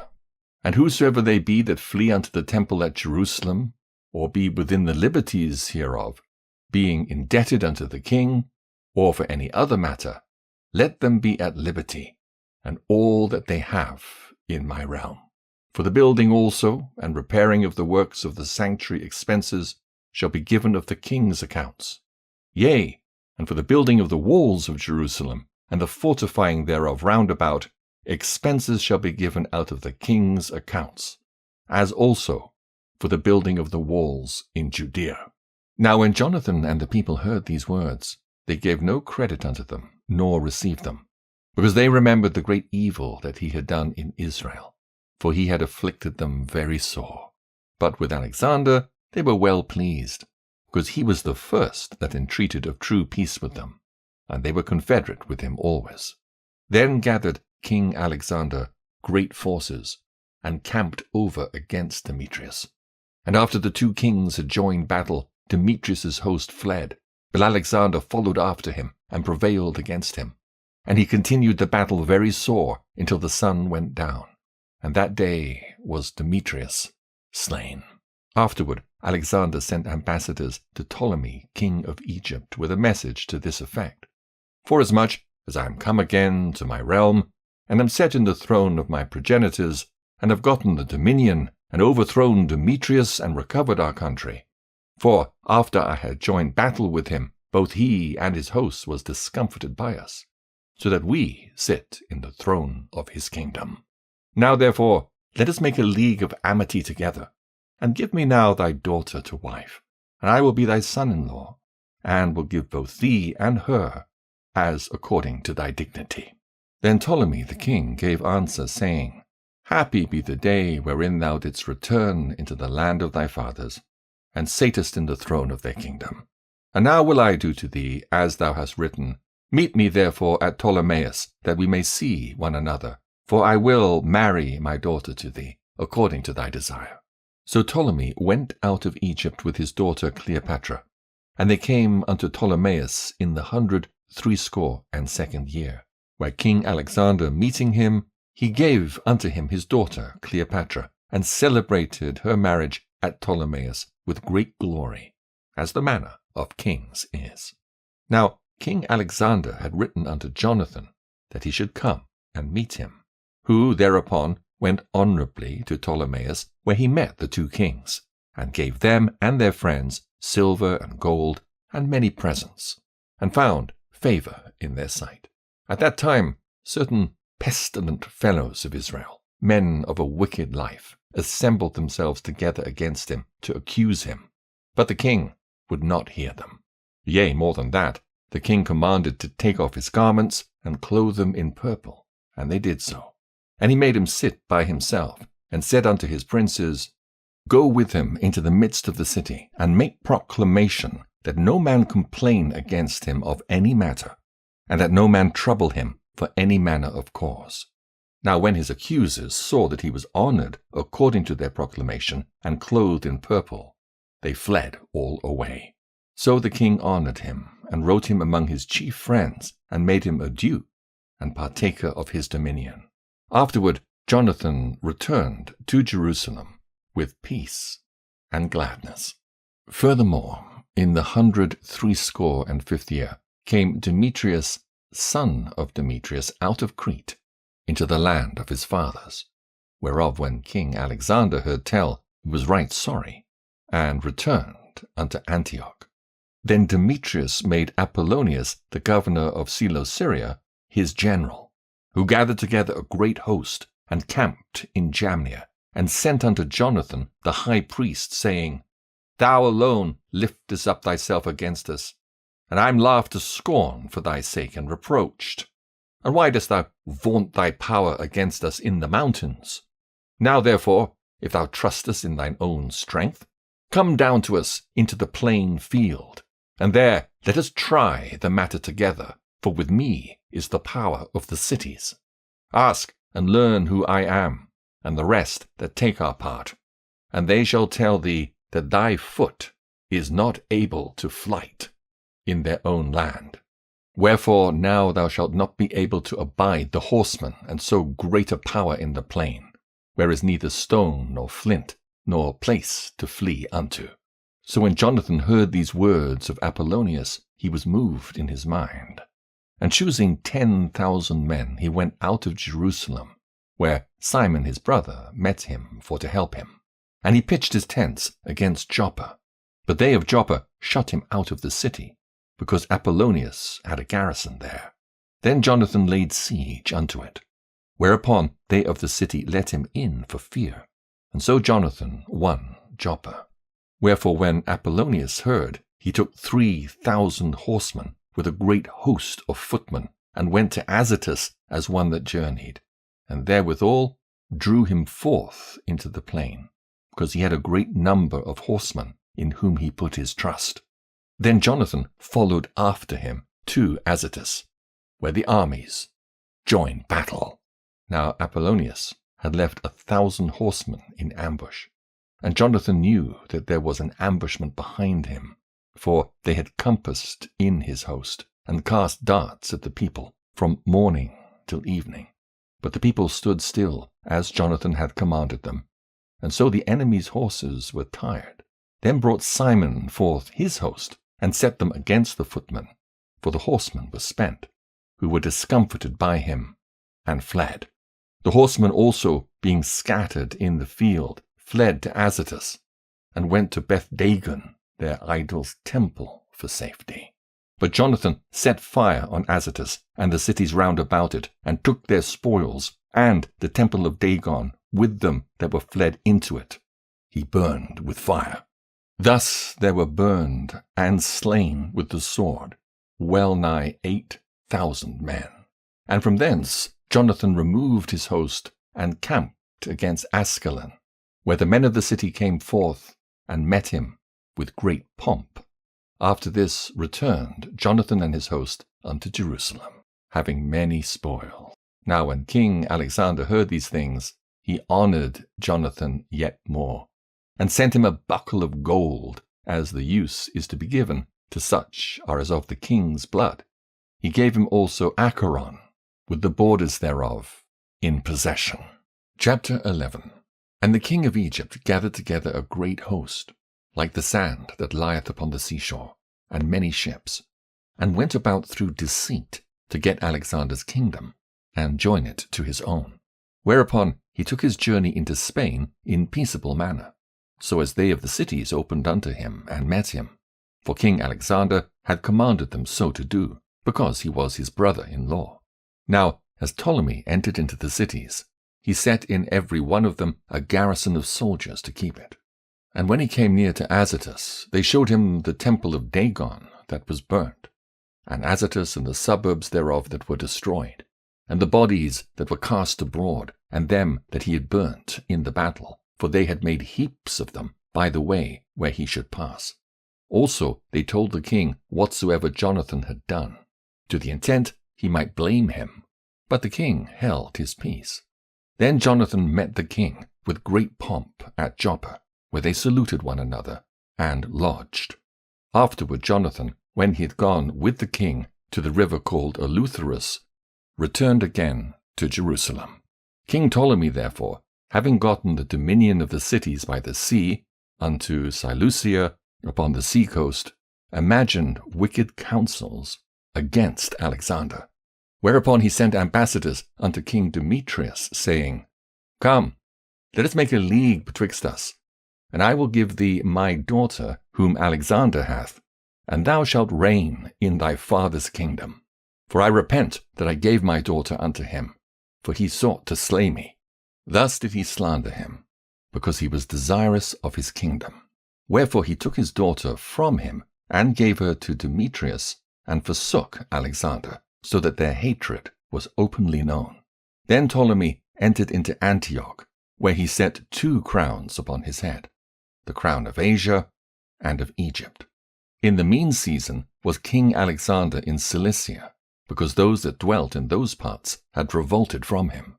But when Alexander heard of this, he came to war against him, whereupon King Ptolemy brought forth his host, and met him with a mighty power, and put him to flight.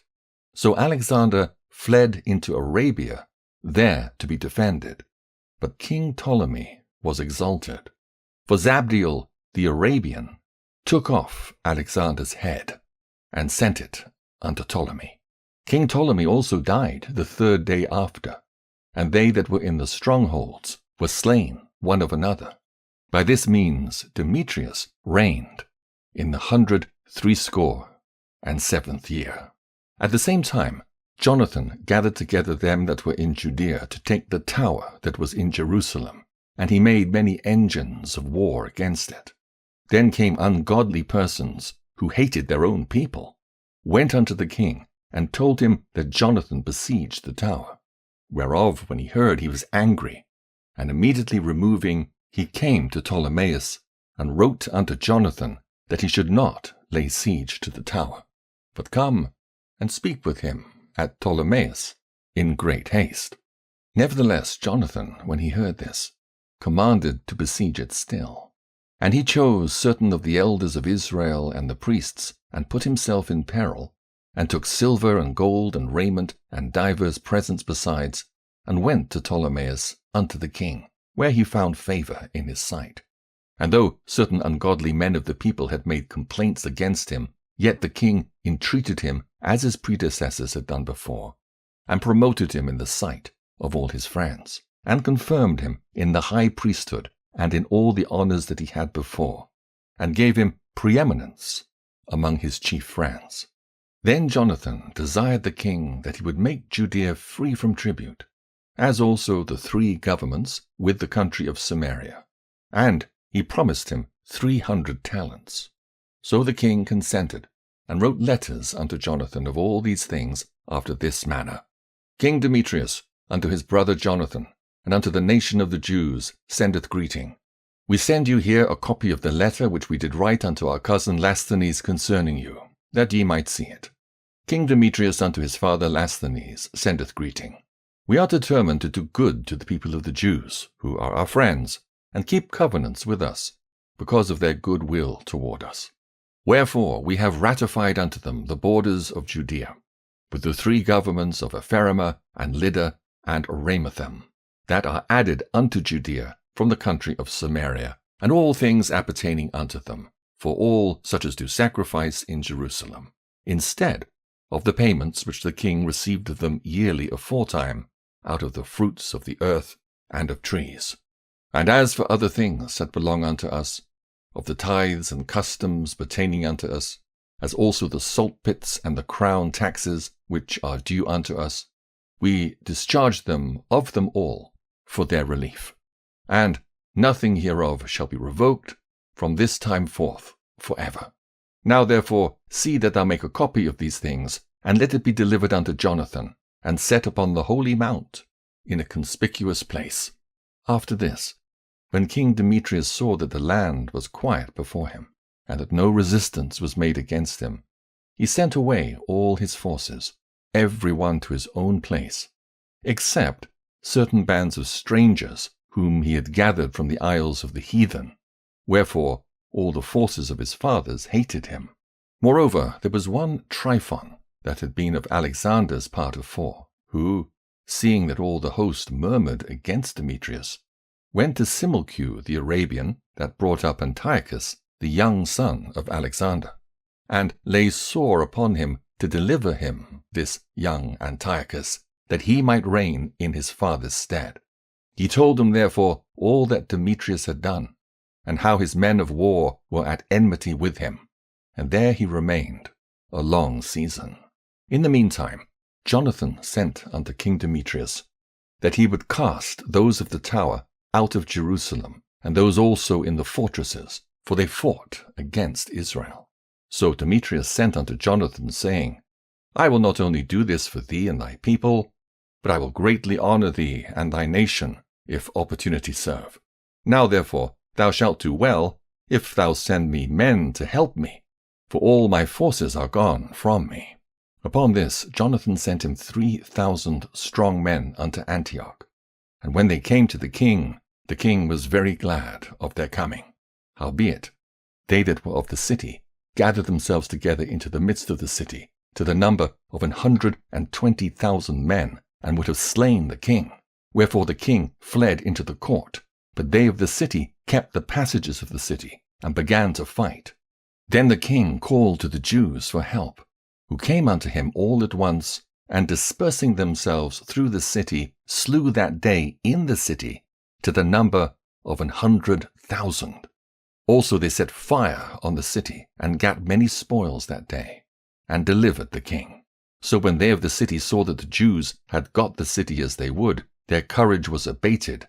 Wherefore they made supplication to the king, and cried, saying, Grant us peace, and let the Jews cease from assaulting us and the city.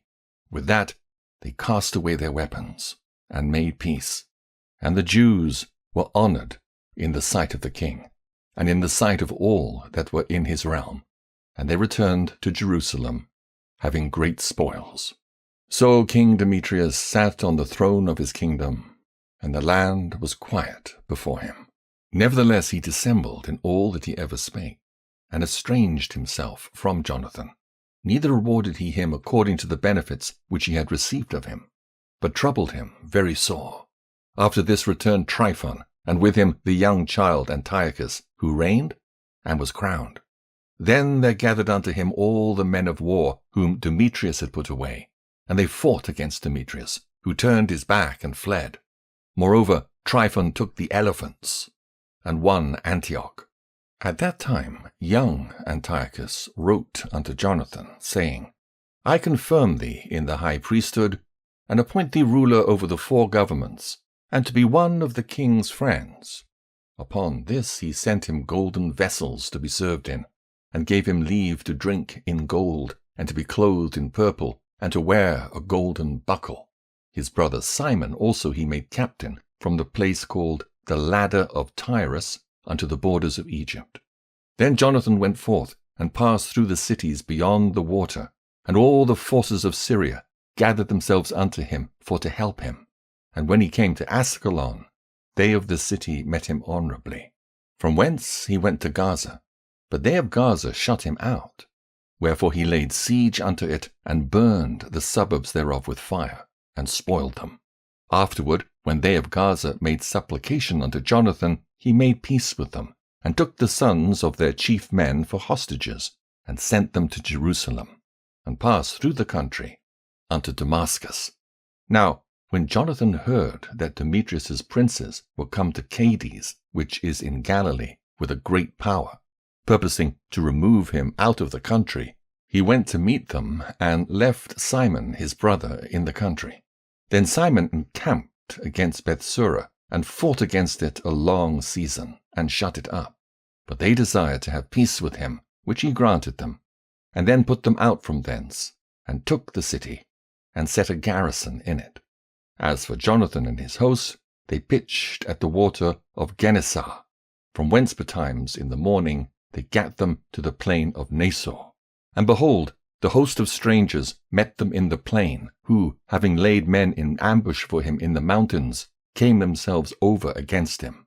So, when they that lay in ambush rose out of their places and joined battle, all that were of Jonathan's side fled, insomuch as there was not one of them left, except Mattathias the son of Absalom, and Judas the son of Calphi, the captains of the host. Then Jonathan rent his clothes, and cast earth upon his head, and prayed. Afterwards, turning again to battle, he put them to flight. So they ran away. Now, when his own men that were fled saw this, they turned again unto him, and with him pursued them to Cades, even unto their own tents, and there they camped. So there were slain of the heathen that day about 3,000 men. But Jonathan returned to Jerusalem. Chapter 12. Now when Jonathan saw that time served him, he chose certain men and sent them to Rome, for to confirm and renew the friendship that they had with them. He sent letters also to the Lacedaemonians and to other places for the same purpose. So they went unto Rome, and entered into the Senate, and said, Jonathan the high priest, and the people of the Jews sent us unto you, to the end ye should renew the friendship which ye had with them, and league, as in former time. Upon this the Romans gave them letters unto governors of every place, that they should bring them into the land of Judea peaceably. And this is the copy of the letters which Jonathan wrote to the Lacedaemonians. Jonathan the high priest, and the elders of the nation, and the priests, and the other of the Jews, unto the Lacedaemonians, their brethren, send greeting. There were letters sent in times past unto Ananias the high priest from Darius, who reigned then among you, to signify that ye are our brethren, as the copy here underwritten doth specify. At which time Ananias entreated the ambassador that was sent honourably, and received the letters, wherein declaration was made of the league and friendship. Therefore we also, albeit we need none of these things, that we have the holy books of Scripture in our hands to comfort us, have nevertheless attempted to send unto you for the renewing of brotherhood and friendship, lest we should become strangers unto you altogether. For there's a long time past since ye sent unto us. We, therefore, at all times without ceasing, both in our feasts and other convenient days, do remember you in the sacrifices which we offer, and in our prayers, as reason is, and as it becometh us to think upon our brethren. And we are right glad of your honour. As for ourselves, we have had great troubles and wars on every side, forasmuch as the kings that are round about us have fought against us. Howbeit, we would not be troublesome unto you, nor to others of our confederates and friends in these wars.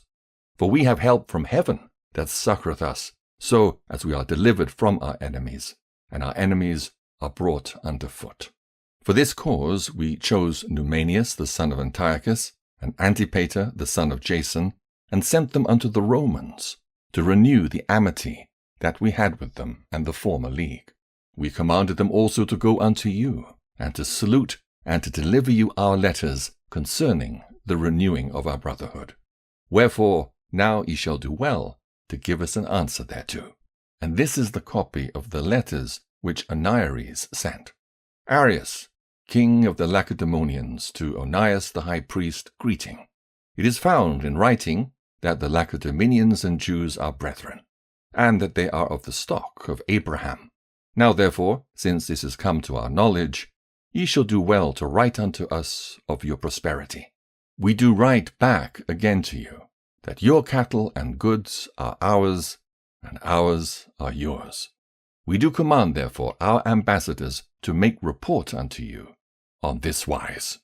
Now when Jonathan heard that Demetrius's princes were come to fight against him with a greater host than afore, he removed from Jerusalem, and met them in the land of Amathus, for he gave them no respite to enter his country.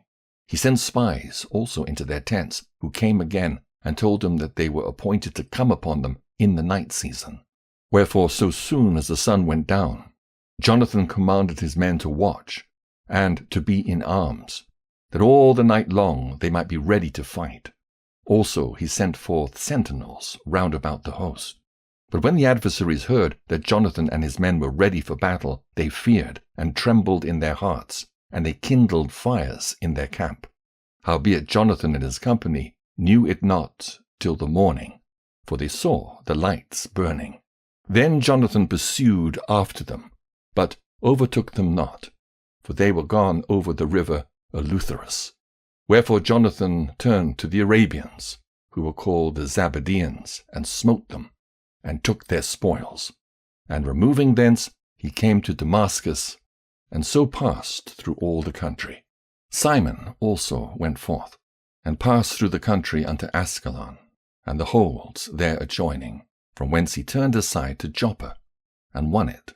For he had heard that they would deliver the hold unto them that took Demetrius's part. Wherefore he set a garrison there to keep it.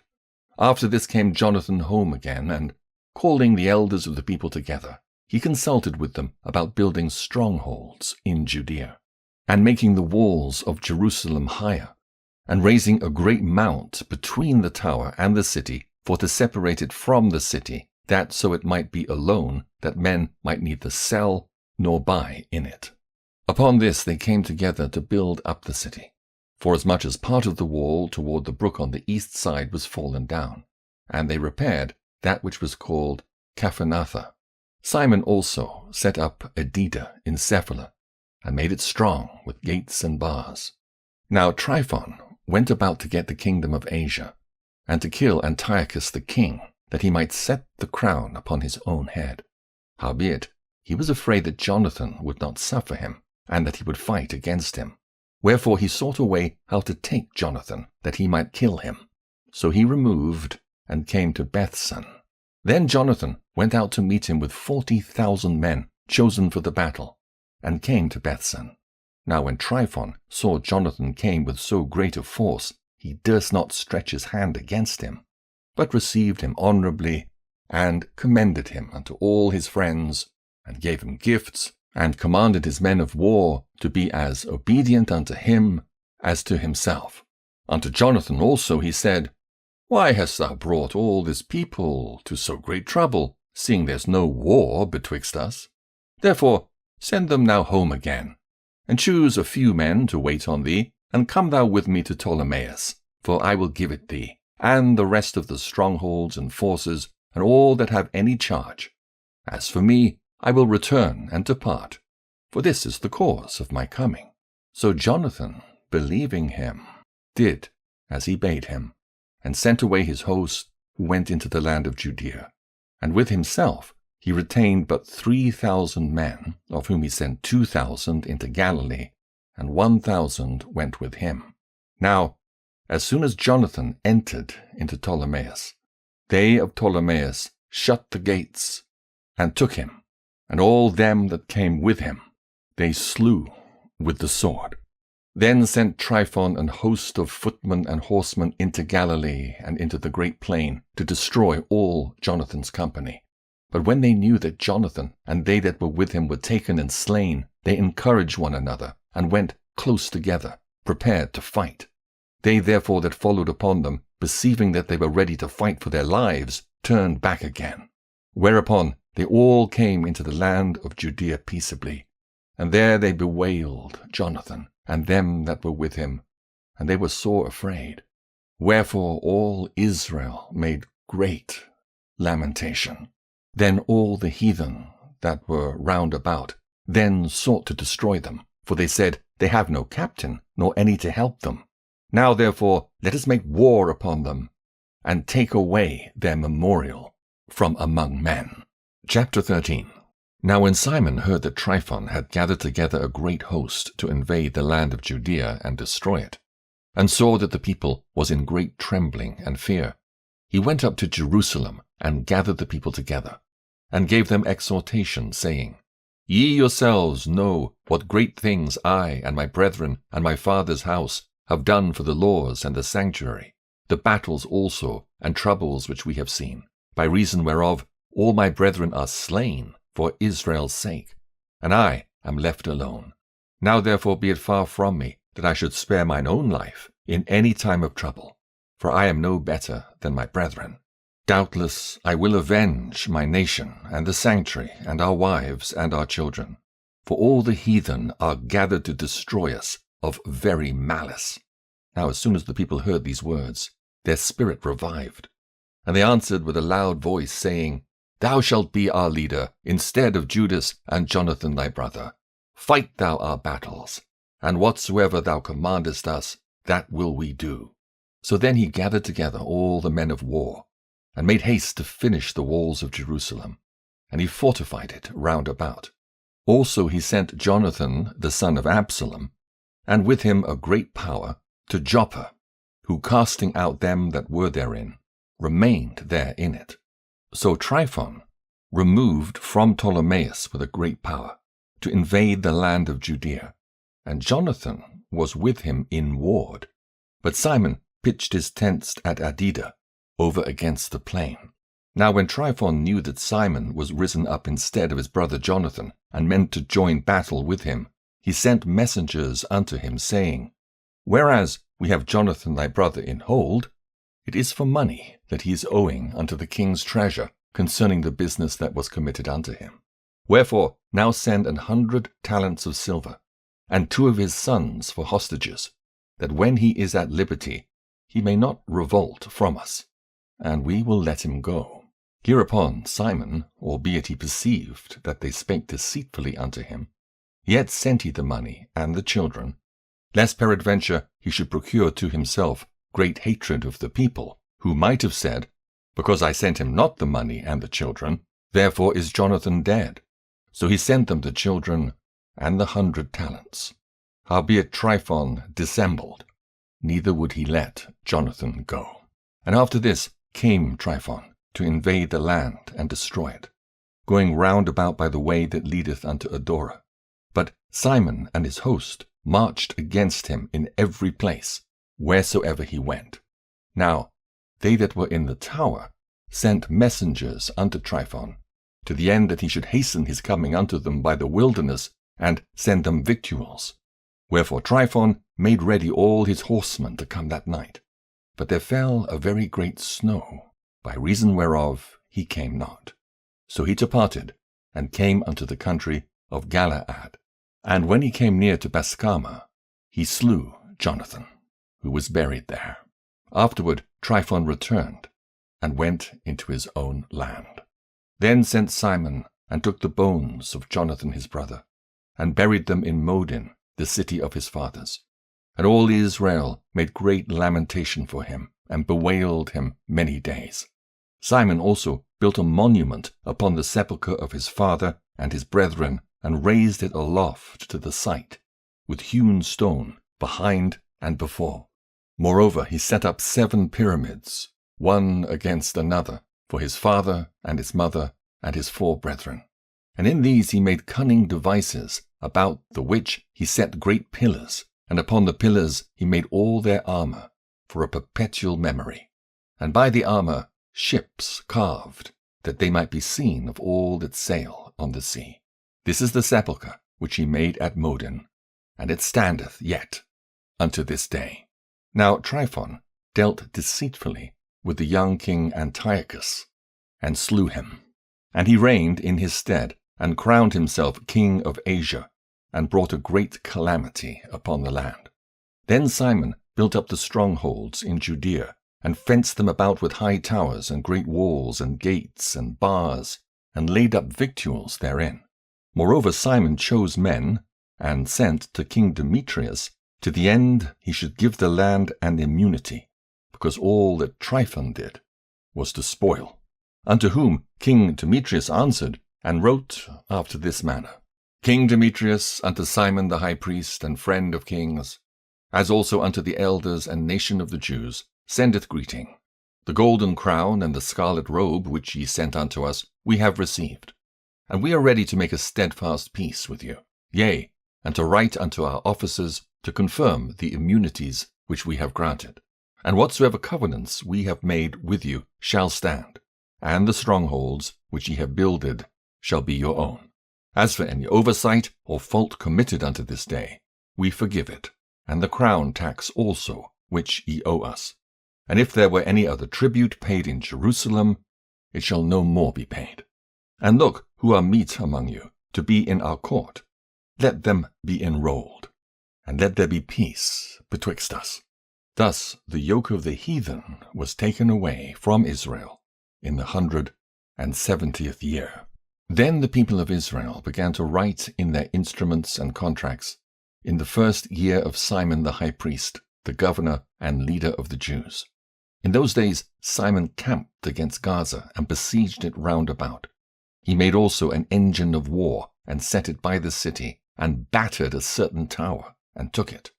And they that were in the engine leaped into the city, whereupon there was a great uproar in the city, insomuch as the people of the city rent their clothes, and climbed upon the walls with their wives and children, and cried with a loud voice, beseeching Simon to grant them peace. And they said, Deal not with us according to our wickedness, but according to thy mercy. So Simon was appeased toward them, and fought no more against them, but put them out of the city, and cleansed the houses wherein the idols were, and so entered into it with songs and thanksgiving. Yea, he put all uncleanness out of it, and placed such men there as would keep the law, and made it stronger than it was before, and built therein a dwelling place for himself. They also of the tower in Jerusalem were kept so strait that they could neither come forth, nor go into the country, nor buy, nor sell. Wherefore they were in great distress for want of victuals, and a great number of them perished through famine. Then cried they to Simon, beseeching him to be at one with them, which thing he granted them. And when he had put them out from thence, he cleansed the tower from pollutions, and entered into it the 23 day of the 2nd month in the 170th and 1st year, with thanksgiving, and branches of palm trees, and with harps and cymbals, and with viols and hymns and songs, because there was destroyed a great enemy out of Israel. He ordained also that that day should be kept every year with gladness. Moreover, the hill of the temple that was by the tower he made stronger than it was, and there he dwelt himself with his company. And when Simon saw that John, his son, was a valiant man, he made him captain of all the hosts, and he dwelt in Gaza. Chapter 14. Now in the 163 year, King Demetrius gathered his forces together, and went into Media to get him help to fight against Tryphon. But when Arsaces, the king of Persia and Media, heard that Demetrius was entered within his borders, he sent one of his princes to take him alive, who went and smote the host of Demetrius, and took him, and brought him to Arsaces, by whom he was put in ward. As for the land of Judea, that was quiet all the days of Simon, for he sought the good of his nation in such wise as that evermore his authority and honor pleased them well. And as he was honorable in all his acts, so in this, that he took Joppa for an haven, and made an entrance to the isles of the sea, and enlarged the bounds of his nation, and recovered the country, and gathered together a great number of captives, and had the dominion of Gaza and Bethsura and the tower, out of the which he took all uncleanness. Neither was there any that resisted him. Then they did till their ground in peace, and the earth gave her increase, and the trees of the field their fruit. The ancient men sat all in the streets, communing together of good things. And the young men put on glorious and warlike apparel. He provided victuals for the cities, and set in them all manner of munition, so that his honorable name was renowned unto the end of the world. He made peace in the land, and Israel rejoiced with great joy, for every man sat under his vine and his fig tree, and there was none to fray them. Neither was there any left in the land to fight against them. Yea, the kings themselves were overthrown in those days. Moreover, he strengthened all those of his people that were brought low. The law he searched out, and every contemner of the law and wicked person he took away. He beautified the sanctuary, and multiplied vessels of the temple. Now, when it was heard at Rome, and as far as Sparta, that Jonathan was dead, they were very sorry. But as soon as they heard that his brother Simon was made high priest in his stead, and ruled the country and the cities therein, they wrote unto him in tables of brass to renew the friendship and league which they had made with Judas and Jonathan his brethren, which writings were read before the congregation at Jerusalem. And this is the copy of the letters that the Lacedaemonians sent. The rulers of the Lacedaemonians with the city, unto Simon the high priest and the elders and priests and residue of the people of the Jews, our brethren, send greeting. The ambassadors that were sent unto our people certified us of your glory and honor. Wherefore we were glad of their coming, and did register the things that they spake in the council of the people in this manner. Numenius, son of Antiochus, and Antipater, son of Jason, the Jews' ambassadors, came unto us to renew the friendship they had with us. And it pleased the people to entertain the men honorably, and to put the copy of their ambassage in public records, to the end the people of the Lacedaemonians might have a memorial thereof. Furthermore, we have written a copy thereof unto Simon the high priest. After this, Simon sent Numenius to Rome with a great shield of gold of 1,000 pound weight, to confirm the league with them. Whereof when the people heard, they said, What thanks shall we give to Simon and his sons? For he and his brethren and the house of his father have established Israel, and chased away in fight their enemies from them, and confirmed their liberty. So then they wrote it in tables of brass, which they set upon pillars in Mount Sion. And this is the copy of the writing. The 18th day of the month Elul, in the 163 year, being the 3rd year of Simon the high priest, at Saramel, in the great congregation of the priests and people and rulers of the nation and elders of the country, were these things notified unto us.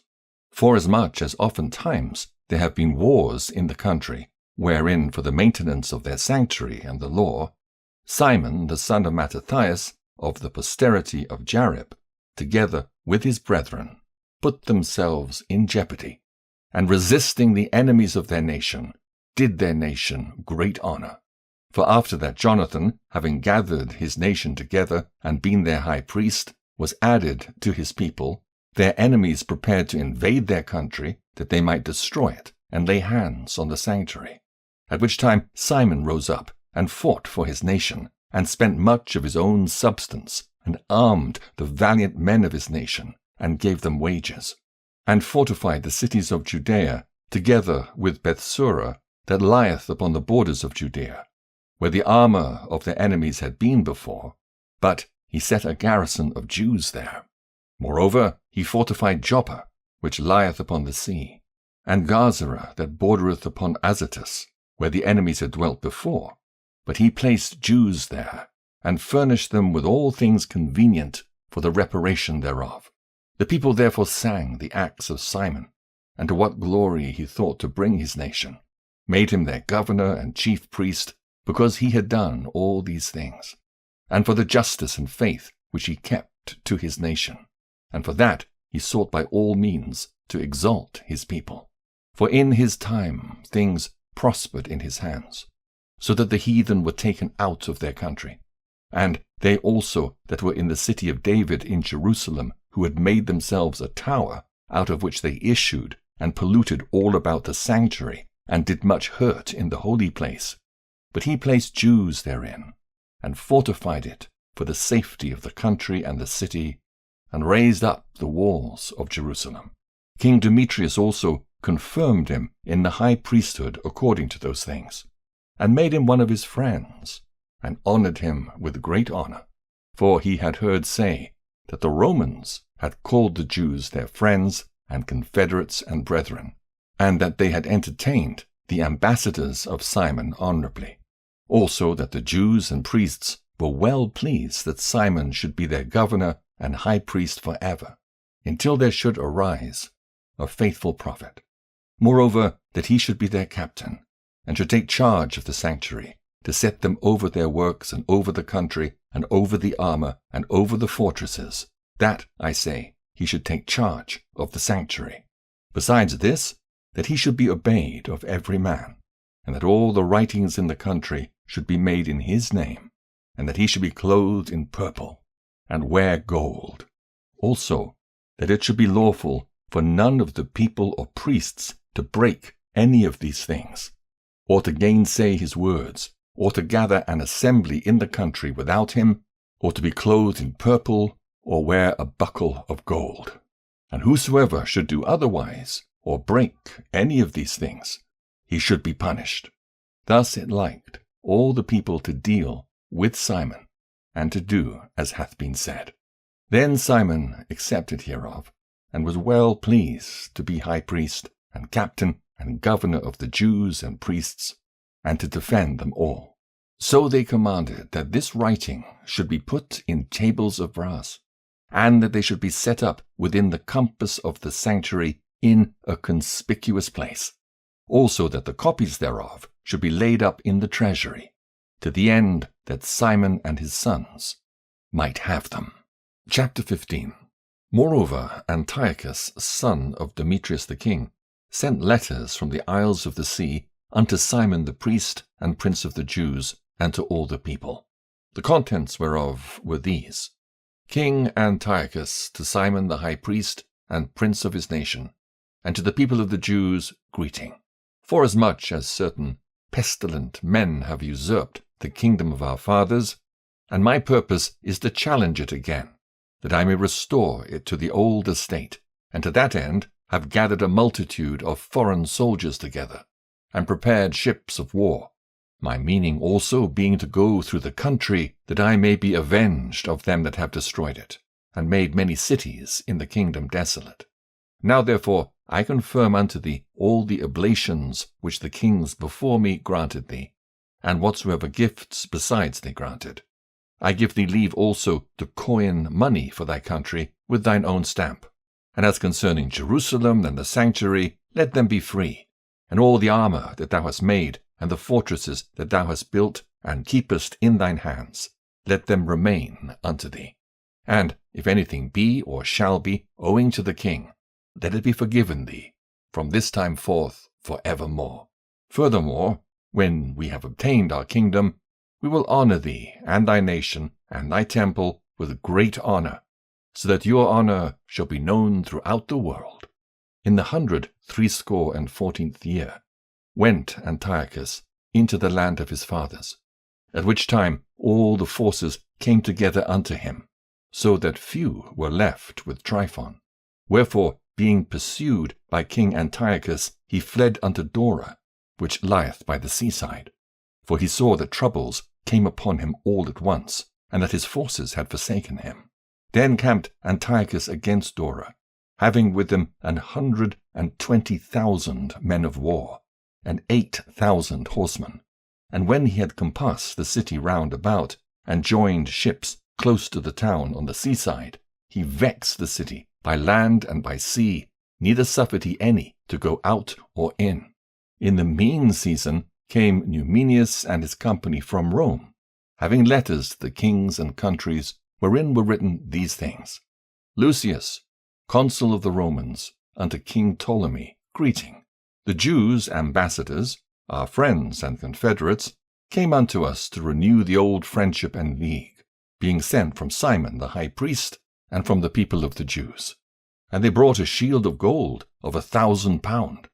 We thought it good, therefore, to write unto the kings and countries that they should do them no harm, nor fight against them, their cities or countries, nor yet aid their enemies against them. It seemed also good to us to receive the shield of them.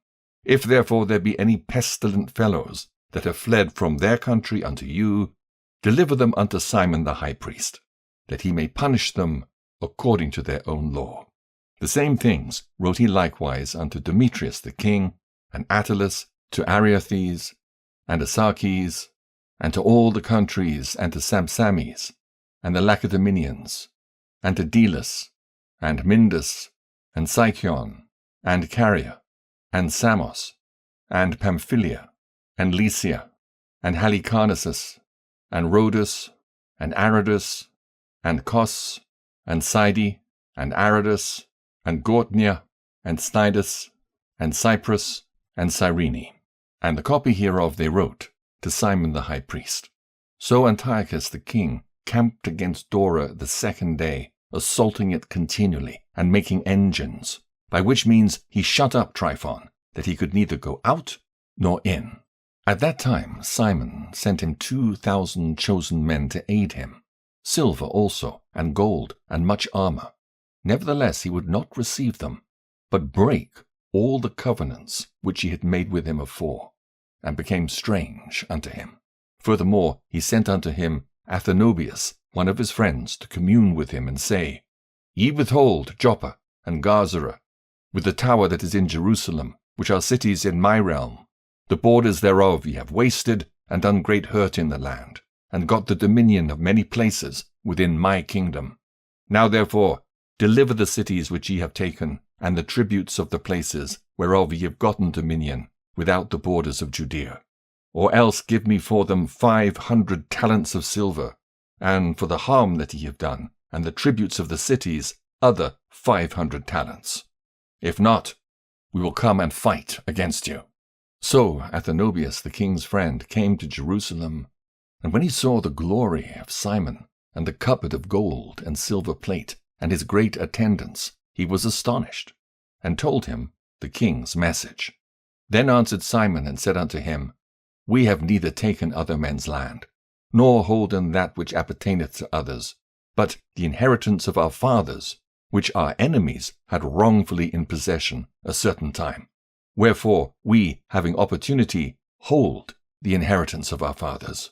And whereas thou demandest Joppa and Garzara, albeit they did great harm unto the people in our country, yet will we give thee 100 talents for them. Hereunto Athenobius answered him not a word, but returned in a rage to the king, and made report unto him of these speeches, and of the glory of Simon, and of all that he had seen. Whereupon the king was exceeding wroth. In the meantime fled Tryphon by ship unto Orthius. Then the king made Sendebeus captain of the seacoast, and gave him an host of footmen and horsemen, and commanded him to remove his host toward Judea. Also he commanded him to build up Cedron, and to fortify the gates, and to war against the people. But as for the king himself, he pursued Tryphon. So Sendebeus came to Jamnia, and began to provoke the people, and to invade Judea, and to take people prisoners, and slay them. And when he had built up Cedru, he set horsemen there, and an host of footmen, to the end that, issuing out, they might make outroads upon the ways of Judea, as the king had commanded him. Chapter 16.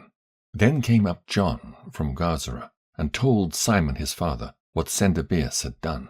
Wherefore Simon called his 2 eldest sons, Judas and John, and said unto them, I and my brethren and my father's house have ever from my youth unto this day fought against the enemies of Israel. And things have prospered so well in our hands, that we have delivered Israel oftentimes. But now I am old, and ye, by God's mercy, are of a sufficient age. Be ye instead of me and my brother, and go and fight for our nation, and the help from heaven be with you. So he chose out of the country 20,000 men of war with horsemen, who went out against Sendebeus, and rested that night at Modin. And when, as they arose in the morning, and went into the plain, behold, a mighty great host, both of footmen and horsemen, came against them. Howbeit, there was a water brook betwixt them. So he and his people pitched over against them. And when he saw that the people were afraid to go over the water brook, he went first over himself, and then the men, seeing him, passed through after him. That done, he divided his men, and set the horsemen in the midst of the footmen, for the enemy's horsemen were very many.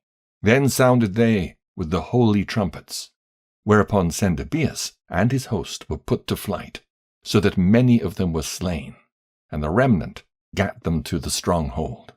At that time was Judas, John's brother, wounded, but John still followed after them until he came to Cedron, which Sendebeus had built. So they fled even unto the towers in the fields of Azotus, wherefore he burned it with fire, so that there was slain of them about 2,000 men. Afterward he returned into the land of Judea in peace. Moreover, in the plain of Jericho was Ptolemaeus, the son of Abibus, made captain, and he had abundance of silver and gold, for he was the high priest's son-in-law. Wherefore, his heart being lifted up, he thought to get the country to himself, and thereupon consulted deceitfully against Simon and his sons to destroy them. Now Simon was visiting the cities that were in the country, and taking care for the good ordering of them, at which time he came down himself to Jericho with his sons Mattathias and Judas, in the 117th year, in the 11th month, called Sabbat, where the son of Abibus receiving them deceitfully into a little hold called Docus, which he had built, made them a great banquet. Howbeit he had hid men there. So when Simon and his sons had drunk largely, Ptolemy and his men rose up and took their weapons and came upon Simon into the banqueting place and slew him, and his 2 sons, and certain of his servants, in which doing he committed a great treachery, and recompensed evil for good. Then Ptolemy wrote these things, and sent to the king that he should send him an host to aid him, and he would deliver him the country and cities. He sent others also to Gazara to kill John, and unto the tribunes he sent letters to come unto him, that he might give them silver and gold and rewards. And others he sent to take Jerusalem and the mountain of the temple. Now one had run afore to Gazara, and told John that his father and brethren were slain. And quoth he, Ptolemy hath sent to slay thee also. Hereof when he heard, he was sore astonished. So he laid hands on them that were come to destroy him, and slew them, for he knew that they sought to make him away. As concerning the rest of the acts of John, and his wars, and worthy deeds which he did, and the building of the walls which he made, and his doings, behold, these are written in the chronicles of his priesthood, from the time he was made high priest after his father.